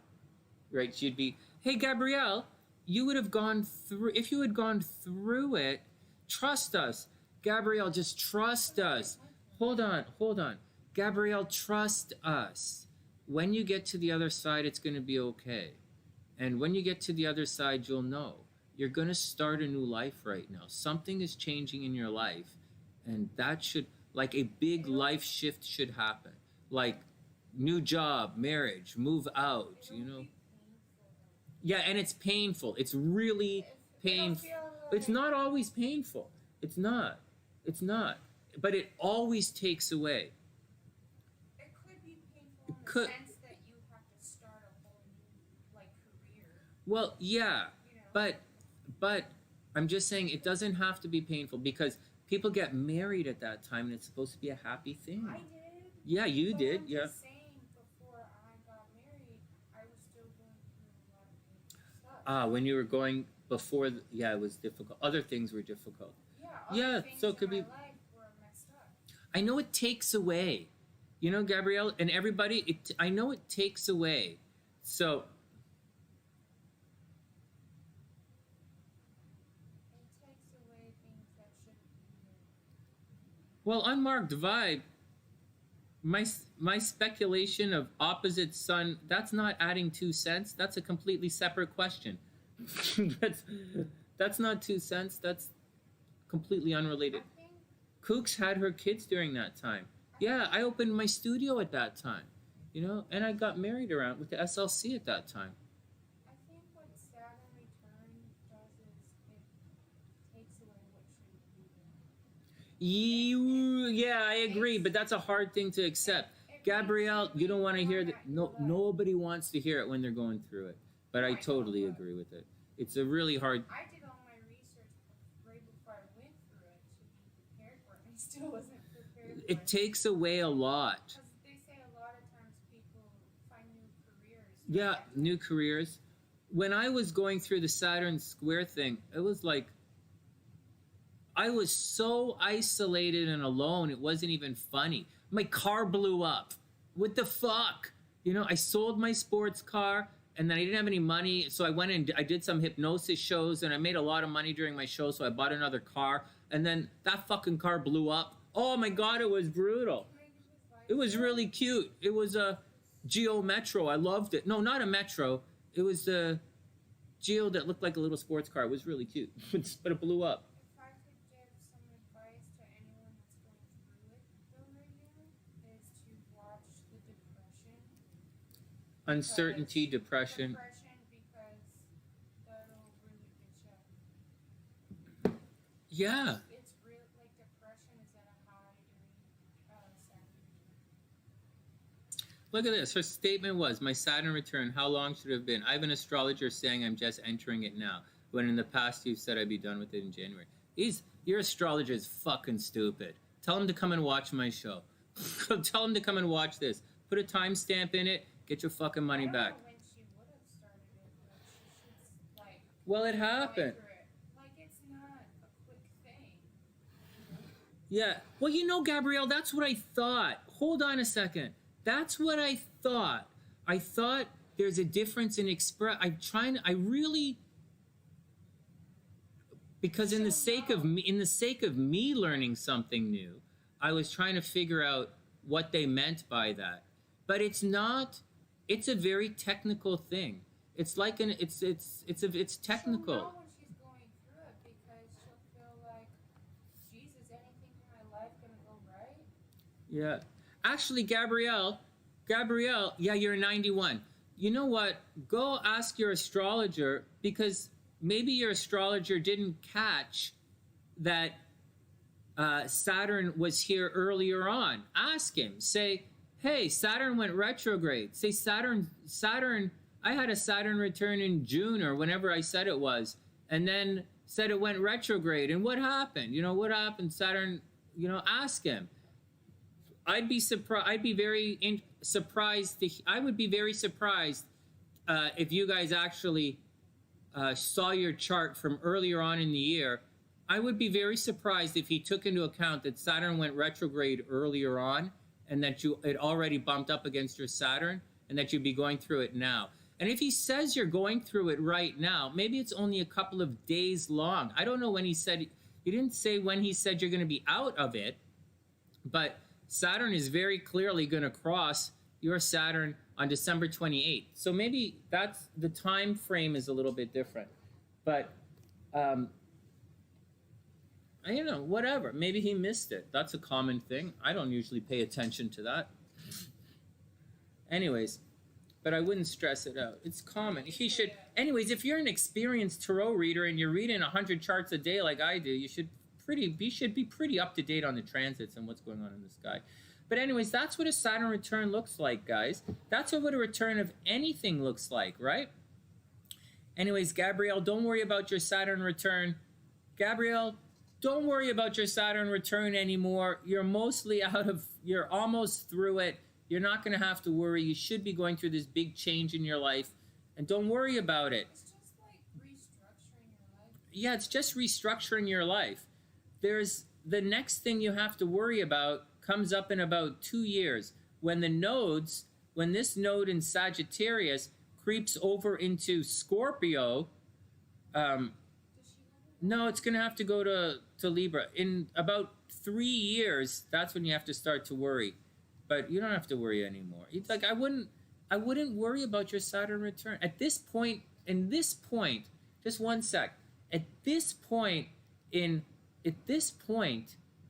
you should be so well on your way to starting your new life. It's not even funny. You should, and I would encourage you to do it. Like I would be shocked if you hadn't moved yet. Shocked if you hadn't started a job. Shocked if you hadn't enrolled in school. Shocked if you hadn't, you're not going to get married. Or you broke up with the guy, right? I'd be shocked if you stuck together and the relationship didn't progress. I would have been shocked.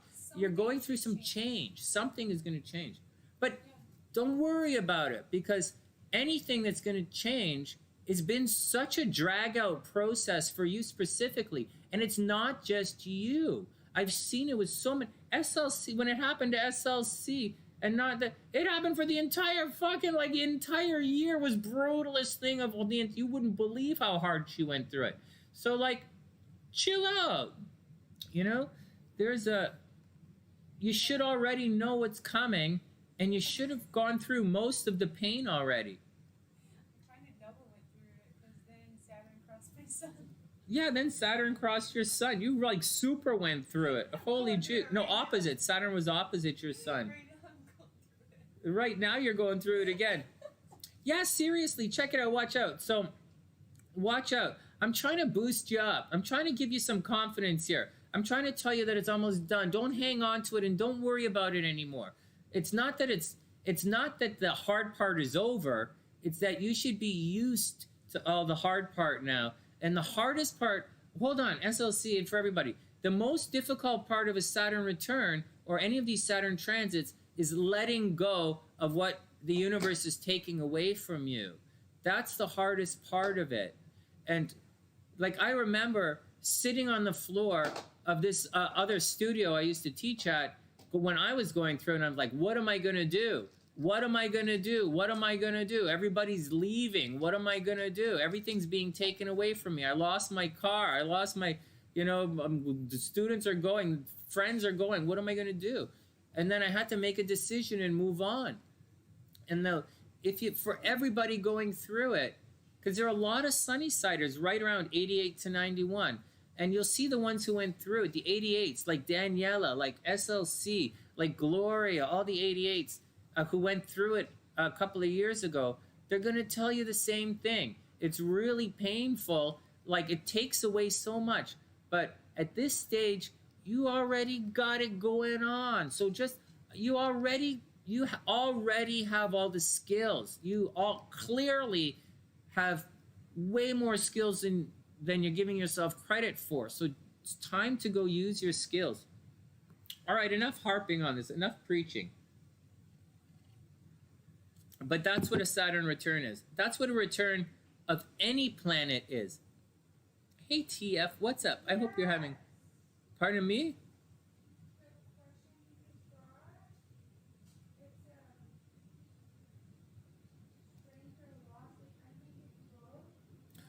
Oh, great question. SLC's answering it. She says that she thinks it's both strength and a loss.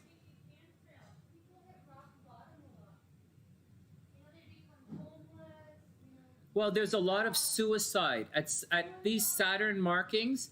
At these Saturn markings, there's a lot of suicide. There are drug overdoses.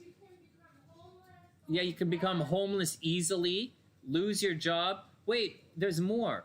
You can be stuck in major depression.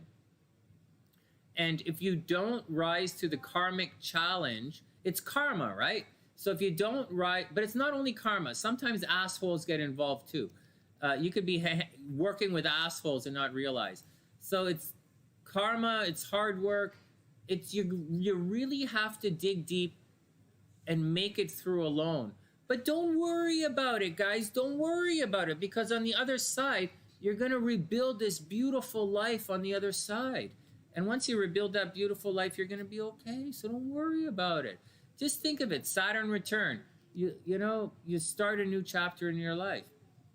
But the only way, not letting go is one of the ways to fail it. But it's tough. Because Izzy says letting go is painful while making the decision, while making it. But that's the lesson, right? She says learning to make peace and trusting that the lesson will be okay. But humans are resilient, so it'll be painful, but you'll get through it. Yeah, humans are resilient.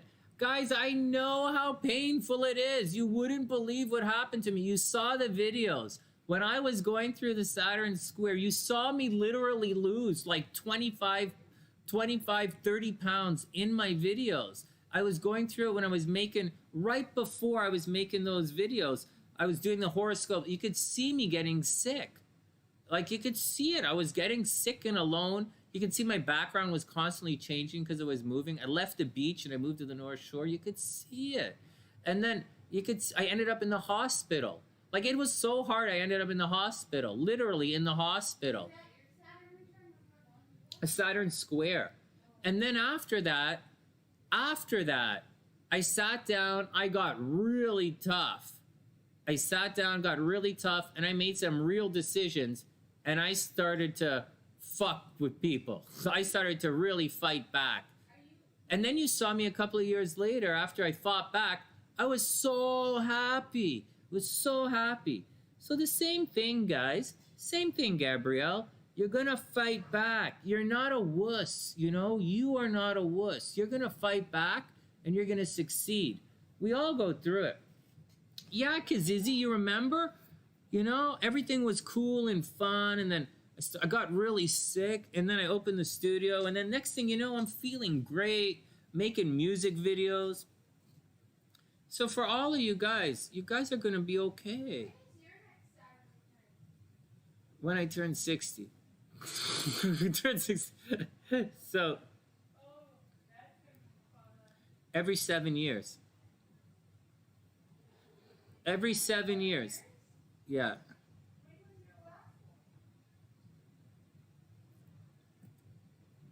7 years ago. When you were sick, right? Yep, when I was sick. And so, but it's all going to be fine. Trust me. No, Gabrielle. Trust your Uncle Sonny. I'm not going to lead you down I'm not going to lead you down a straight path. I'm not blowing smoke up. You know, I'm not telling you to go be, Just be you know. careful with the depression because it can really get bad. Yeah. The biggest takeaway is be careful with the depression. I could have got, like, it takes so much to motivate me to fight back that it's ridiculous. I had hit absolute rock bottom in my life. And that's when I started to fight back. And you guys aren't Scorpios, so hopefully you guys don't wait Is she on as long as I do. Facebook group? Because I was saying, like, you know, if she's going through the tough time, she could go on there and get support from the other Sunnysiders. Yeah, I don't know who's on the Facebook group. All right, let's move on. Let's move on. Yeah, let's look at Kazizi's brother. Let's get back here. So, anyways, that's my 2 cents. That's what 2 cents look like. Okay. All right. Let's go see what's going on with Karen's brother. Hey, no, Karen. Brothers and sisters are going to be good. Where did I put your chart? Look. Look. Karen. Oh, wait. I have to bring the screen back. Karen, brothers and sisters look like they're going to get better. See down here? Venus is going to come across, and Venus should, well, like, I don't know. Like, I don't know. Pluto is cruising around, right? Pluto brings death, right? Pluto brings death, and Pluto is cruising in through your brothers and sisters. So, like, that's going to cause some problems. These guys are not really clearing out yet. You know, they're changing sign, but it's right here. You know, it's still inside your chart. So be careful, you know, be careful. It doesn't say that your brother's going to get better anytime soon. It doesn't say that. And it says, but it does say that Venus is going to cruise through here a little bit. So there's a possibility that it gets better. There's a real possibility that he gets better or he feels better in next month. But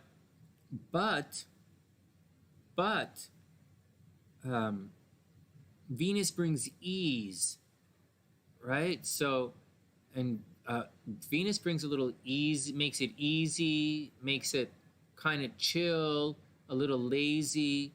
So hopefully, so to be negative here for a second, if there are harmonious aspects to Pluto, it could make death easy, right? Just saying that. Or it makes transition easy.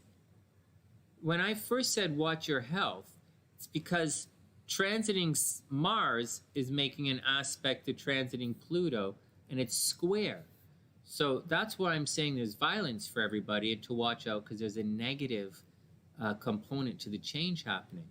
But when Venus gets in there, it's going to make it pretty easy. So I would imagine at the least pain and suffering are going to stop in January.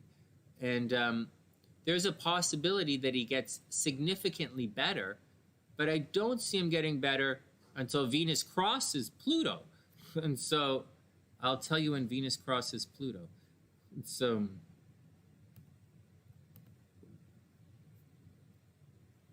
Venus is going to cross Pluto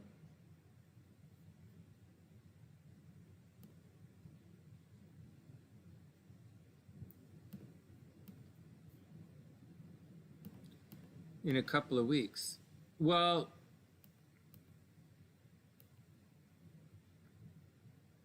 so in January, do you guys see this? Right. Well, Venus is gonna move fast. At the end of January, are we all looking at the same chart? Can you guys see this? At the end of January, the end, 25th. At the end of January, Venus is going to cross Pluto. So if he's going to get better, he's probably going to get better in February. Like he's going to get better. Like Venus is going to be in here. Venus is going to be in here for a while. Venus, but like he's got to get better, right? So Venus clips over in the beginning of January. I would say January 10th when everything moves over, 7th, 8th, 9th, 10th, right? Because the line is over here. He's going to get a lot. He's going to start. I would say he gets, I think, well, his suffering is going to stop. His suffering stops in January. So let's take it from there. His suffering ends in January, and let's hope that he's okay. And by February, he should be out of everything. That's what I think. This is right now. This is 2021. What year was this? No, Shell, this is 2021.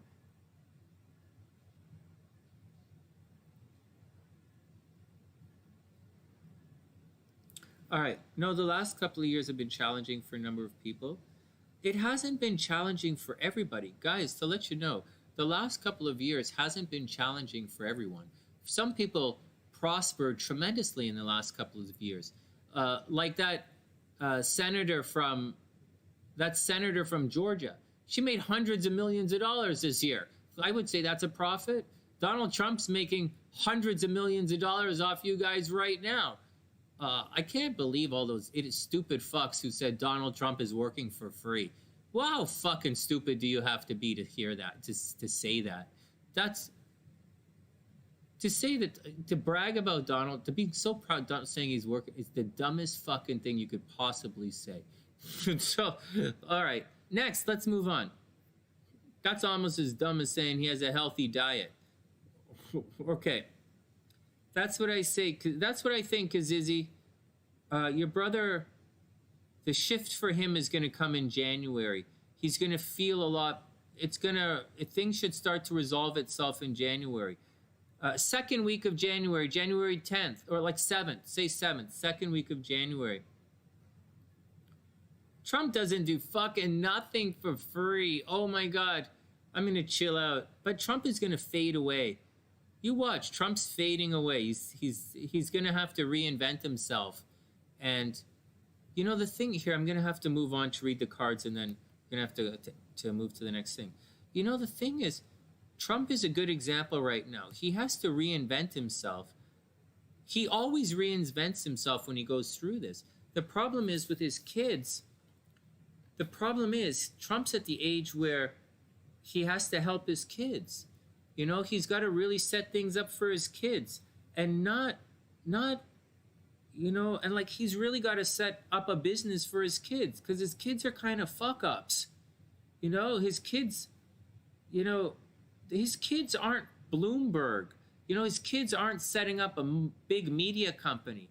His kids are making money selling fucking MAGA hats, and giving patents to Chinese government so that she can, the whole deal, getting patents in China is so that you can manufacture in China. She's getting ready. His daughter is getting ready to build a whole shitload of fucking goods in China, so these guys aren't they don't own oil, so he's setting something up for his kids, he's getting into the next, and if the kids want to get into politics, then it's not going to allow him to leave. And that's a good example. Like he's not going through he's going through a Saturn opposition, a 7-year Saturn opposition thing, or like 14 years. And he's supposed to let go. And in the past, he's always been successful because he lets go and he lets go.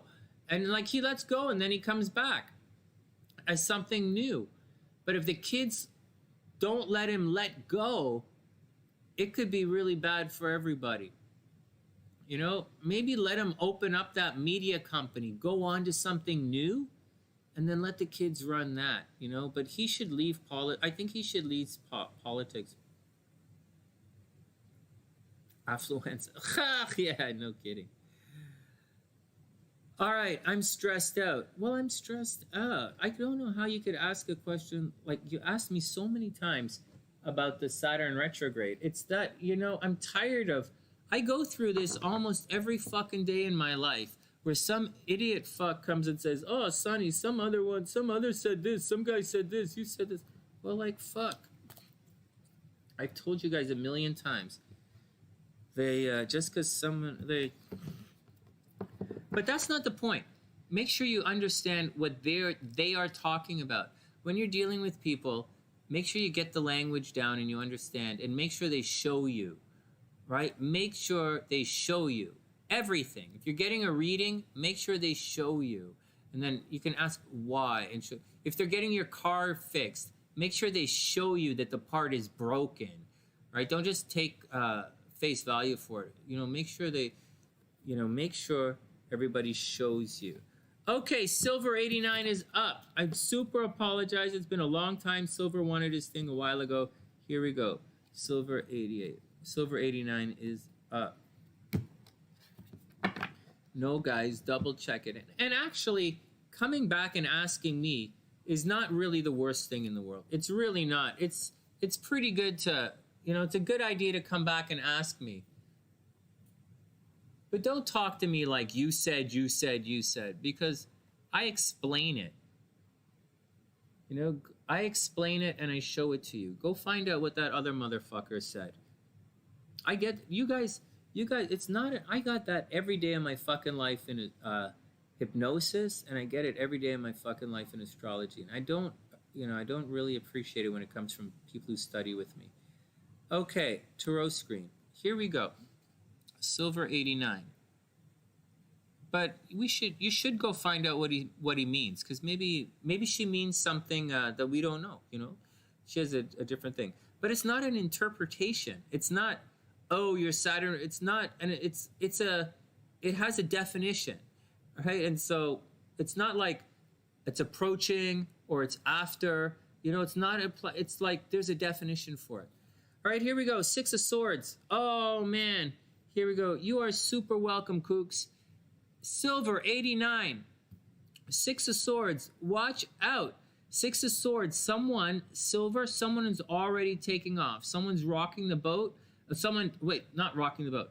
Someone's taken off. Someone's completely checking out. The Six of Swords means someone is in their mind. They're getting ready to leave. So if you're asking a relationship question, Silver, know that people are gonna have a problem. Yeah, Kooks, I'd love to look at your brother's chart, and we'll put it together and see what's happening in his chart. We'll see if he has a sickness coming up in his chart, and we'll see if we can find it. So Silver, watch out. Watch out. Watch out.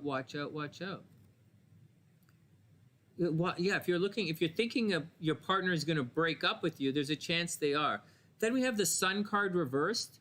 It looks like there's a breakup. It looks like there might be a breakup coming, or someone is leaving, or someone is thinking about leaving, and it's holding you back.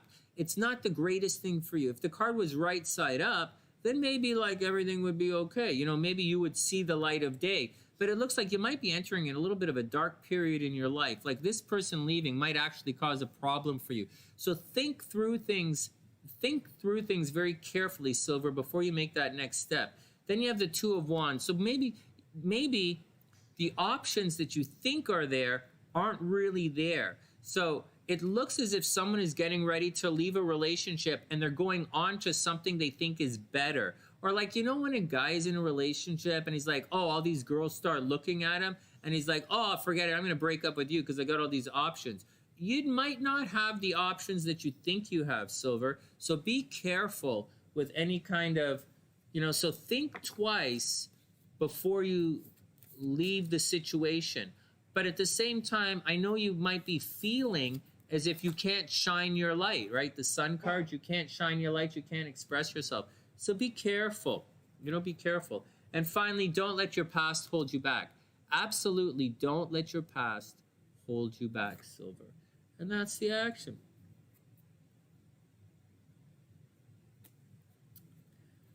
Gabrielle, you know, until the ashwagandha kicks in 90 days, I'm going to be a hot temper. You know, I don't mean anything malicious. You know that I talk using hard language. And you also know, you know that regardless of how hot-tempered I might seem in the moment, I much, much rather have you guys come and ask me than not. I know I spite myself by my reaction. I often spite myself by my reactions, but my heart wants you guys to come to me with these questions. Specifically, this is an easy question to answer. Like, there's a technical answer. So I gladly answer this, and I will gladly answer it 1,000,000 times. It's just frustrating because I think because you are not an average person. You should know these answers, and you should spot when someone is bullshitting you. Or if someone is bullshitting, you should be able to ask for clarity. So next time you're getting a reading like that and it's contradictory, ask for clarity, see what they mean, and then we'll figure it out. But I'm going to say it again, regardless of how I talk, and I've said some really hard things to a lot of Sunnysiders, I prefer that you ask me, and we'll clarify, I really do. And, you know, for 1,000,000 times, you know, is it sun, you know, is this your rising sign or is this your sun sign? I'll answer that question 1,000,000 times. And hopefully in the future, I won't freak out so much. And believe it or not, I'm freaking out a lot less now than I've done in the past. But no, Gabrielle, everybody is always welcome here to ask questions like that, even if I freak out. It's not I prefer that you ask. I'm here to answer the questions. And but I would like to know what that guy was what she was talking. I really would like to know what she was talking about. Go ask Amy. You know, go ask Amy. Angel guidance with Amy. If Amy's still reading, go ask Amy. Or go ask, I don't know anyone in that house. Ask Amy. You could ask Nadia, but Nadia is going to be expensive. Getting a reading with Nadia is going to be expensive. Amy won't, I don't think Amy's that expensive. And Amy's over in Europe. Ask Amy. Nadia's expensive. Who else would you ask? Ask Modern Cosmic. I like Cosmic too, but she's like, does she even do readings anymore? I think she does. Ask Cosmic, you know. If you see Cosmic, tell her that Sonny said to Modern Cosmic.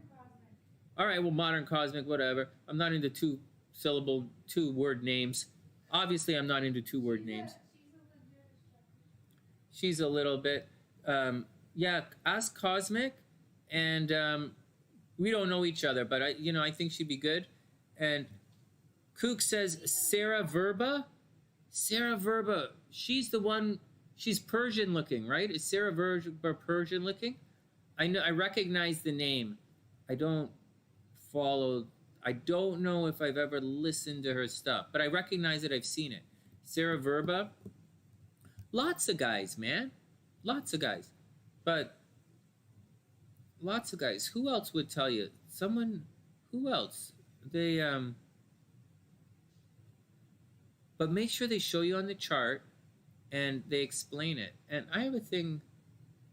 She's a Leo. Oh, Kooks is digging the Leos. You guys are funny. The Leos make good TV, man. Hey, you know, that's the thing. You know, one of the things that on YouTube, you know, the difference between me live, yeah, check it out, see what they say. And then bring it back, and ask again. And let me know what they say, because maybe they say something that'd be interesting. You know, that's interesting to hear. But this is a technical definition. It's like a stellium. It's a technical definition. It's like saying moon void of course. It's a technical definition. There's no interpretation. There's no gray area in these there's no interpretation of it. It's like, this is what a Saturn return is. This is what a stellium is. This is what this is. This is what this is. Hey, SLC, check this out. You know how there was a thing on cusps, right? All these astrologers saying cusps don't exist. Well, I was reading William Lilly today, right? Because I'm studying ancient astrology again, and this guy talks about cusps all the time. And this book was written in the 1600s, right? So classical astrologers talk about cusps all the time. It's part of looking at a chart. So I don't know what the fuck the modern astrologers are doing, but like he talks about cusps, and so it's technical stuff. The how you interpret it afterwards, like the effects and what's going to happen afterwards, well, that's a different story altogether.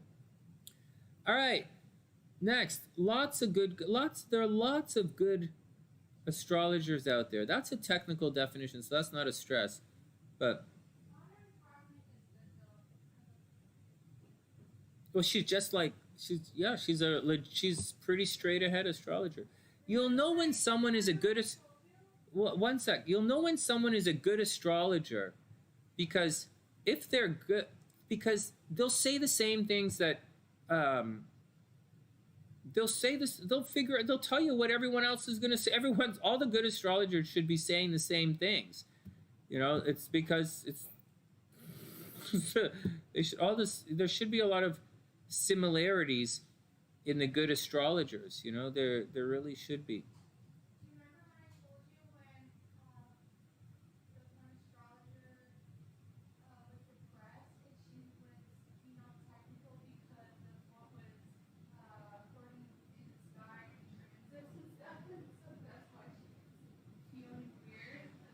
Oh,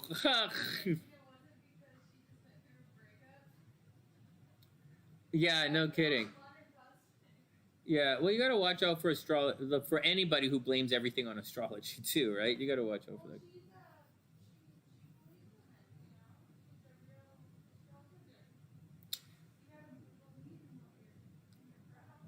Yeah, Dan, who are you talking about?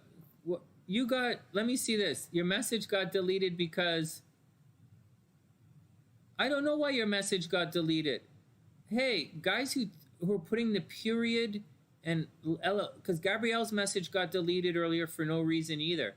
So I don't know, Dan, why your message got deleted. I really don't think you said anything. So a couple of guys had a whole bunch of blocked messages for no reason earlier. The controller figured out. No, not yet. No, I didn't get the controller figured out for video games yet. So it didn't work. I tried to hook it up to Bluetooth, and I couldn't figure out how to hook my controller up using Bluetooth. It registers on the computer. I turned Steam to large player mode, but I can't open up Fortnite in large player mode in Steam to use the controller. I know that's a lot. For me, that's a lot. And so it doesn't really work, but I don't know. We'll take it off. I'm getting busy again. I might settle down and write another book. I haven't made any videos, so maybe I'll make a video series based on the next book. That'll be interesting. All right. Oh, is that the deal? Moderator with the best. When you say period LOL, Streamlabs recognizes that, reads that as a URL. So heads up. Oh my God, all the West Coasters are still awake. I gotta head out soon. Mama and Papa Sunshine are all right. I talked to them yesterday. Papa Sunshine is looking really good. He's working out like crazy now. And he's encouraging me to work on my handstands, which are really tough. That's really silly because like I'm not really a handstand guy, but then again, I'm not really a jogger either. I do it to make my parents, for my parents. And so he's doing pretty good. We'll have to see. Guys, you don't understand. When Papa Sunshine, he finished his last round of chemo, like he wakes, but while he's going through his chemotherapy, like you guys don't understand. My sister died going through chemotherapy. So my father, when he's going through his chemotherapy, and he's been through it like 4 times now. He's been through like 4 different like 3-month progressions of chemotherapy. He's really happy every day he wakes up. He's really thankful, and he's a tremendous amount of gratitude and happiness, and like to have that one more day. And when he finished his last round of chemotherapy and the doctor said that the tumors had shrunk, and the tumors can't be operated on, just to let you know, the tumors cannot be operated on. And it's really bad. Not operating on the tumors are terminal. And so he was really happy. And when he said to my mom, he said, when she picked him up, right, she picks him up at the hospital and takes him home, he was so happy. He said, well, at least I have 3 more months to spend with you, right? 3 more months to spend. And we should all be that grateful of who and what we have in our lives without being sick. The bonds that we form with each other, not that, the bonds that we form with each other in times of peace, in times of no stress, in times of regularity, let's say. You should strive to make those bonds as strong and as loving as the bonds that are formed under duress. And if you can do that, then you will have a successful life surrounded by love and success. Even if you're surrounded by fuck-ups, you will be able to, your team will be able to succeed. You'll be stronger than your individual parts. That was one of the most influential moments of 2020 for me. When my dad said that, when he said, I'm going to have 3 more months I get to spend with you. It's a big deal. It's important to look at these moments, right? We talk about moments all the time. I remember a couple of years ago, the defining words that for like 2017, those ring out in my ears. He said, I don't care what it costs. You bring my son home right now. Said, I don't, and you can hear him yelling and screaming at different people on the phone. He said, I don't care. You find an airline, you find a plane. I don't care what it costs. You put my son on that plane right now and you bring him home. And that's what we did. That's what he did. So you should listen. You should listen to what's happening around you. And you should be mindful of the expressions that are around you. And you should cherish the moments that you have. And anyways, all I'm trying to say is your bonds that are formed that when you're not under duress, you should strive to make those bonds as strong as every other, because it is a beautiful day. You just got to make it a beautiful day. All right, let's hit the boogie. It's 2:30 here. I got to go poop my dog. I got to go check on my turtle. Oh my God, I was so happy. My turtle pooped today. That means she just started. I was feeding her a little bit of egg whites, boiled egg whites at the beginning of the week, or like last week, every other day, a little bit of egg whites. It's like crack for her. And then a couple of days ago, a little bit of river shrimp. And then today, a lot of shrimp and a lot of pellets because she's got to get her vitamins. And she pooped. She finally pooped. So my turtle's stomach, her insides are working again. So everything is really cool. My turtle's doing good.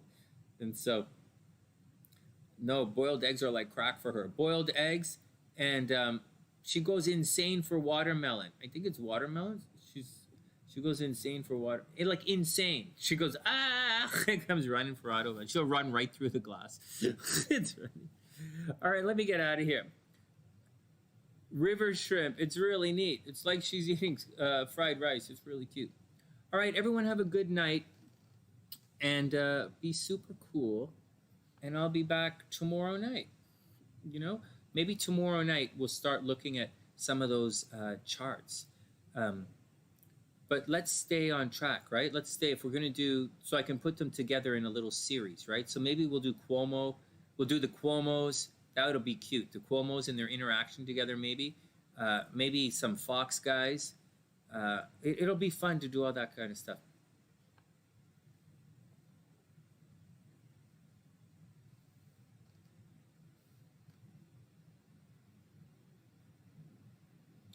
Yeah, check out what they say. Whatever. Rising sign, sun sign, it's all the same shit. It's not all the same shit, but it's all like, once you figure it out, you figure it out. For those who take the class with me, we spent the entire first month, talking about what the planets mean. Like, that's what we like. I went on and on and on. This is what the moon means. This is what the sun means. This is how we direct it. Anyways, everybody be cool. All right, Shell, have a super amazing night. Oh my God, Don Lemon? Yeah. Oh my God, yeah. Oh yeah. So the guys who you think are boring will see, right? Like that, some of those guys, like Don Lemon is so calm, but he's getting a little tempery. Maybe he's going to be like, but they're on TV. Right? They're on TV, so they can't have anything in the 12th house. Like, they can't be reclusive. They can't be, like, behind the scenes. They're on TV. So they got to have a big 10th house, or they've got to have a Jupiter big thing, you know, excuse me, or some kind of thing.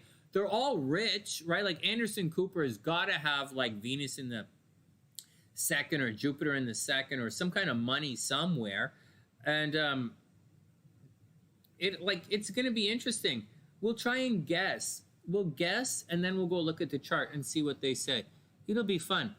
All right, everybody be cool. And take all the mean stuff I said earlier with a grain of salt. I much prefer you ask me the questions than not. All right, guys, have a super amazing night. From TheSunnySide.net, I'm Sonny, wishing everyone the best of a beautiful night.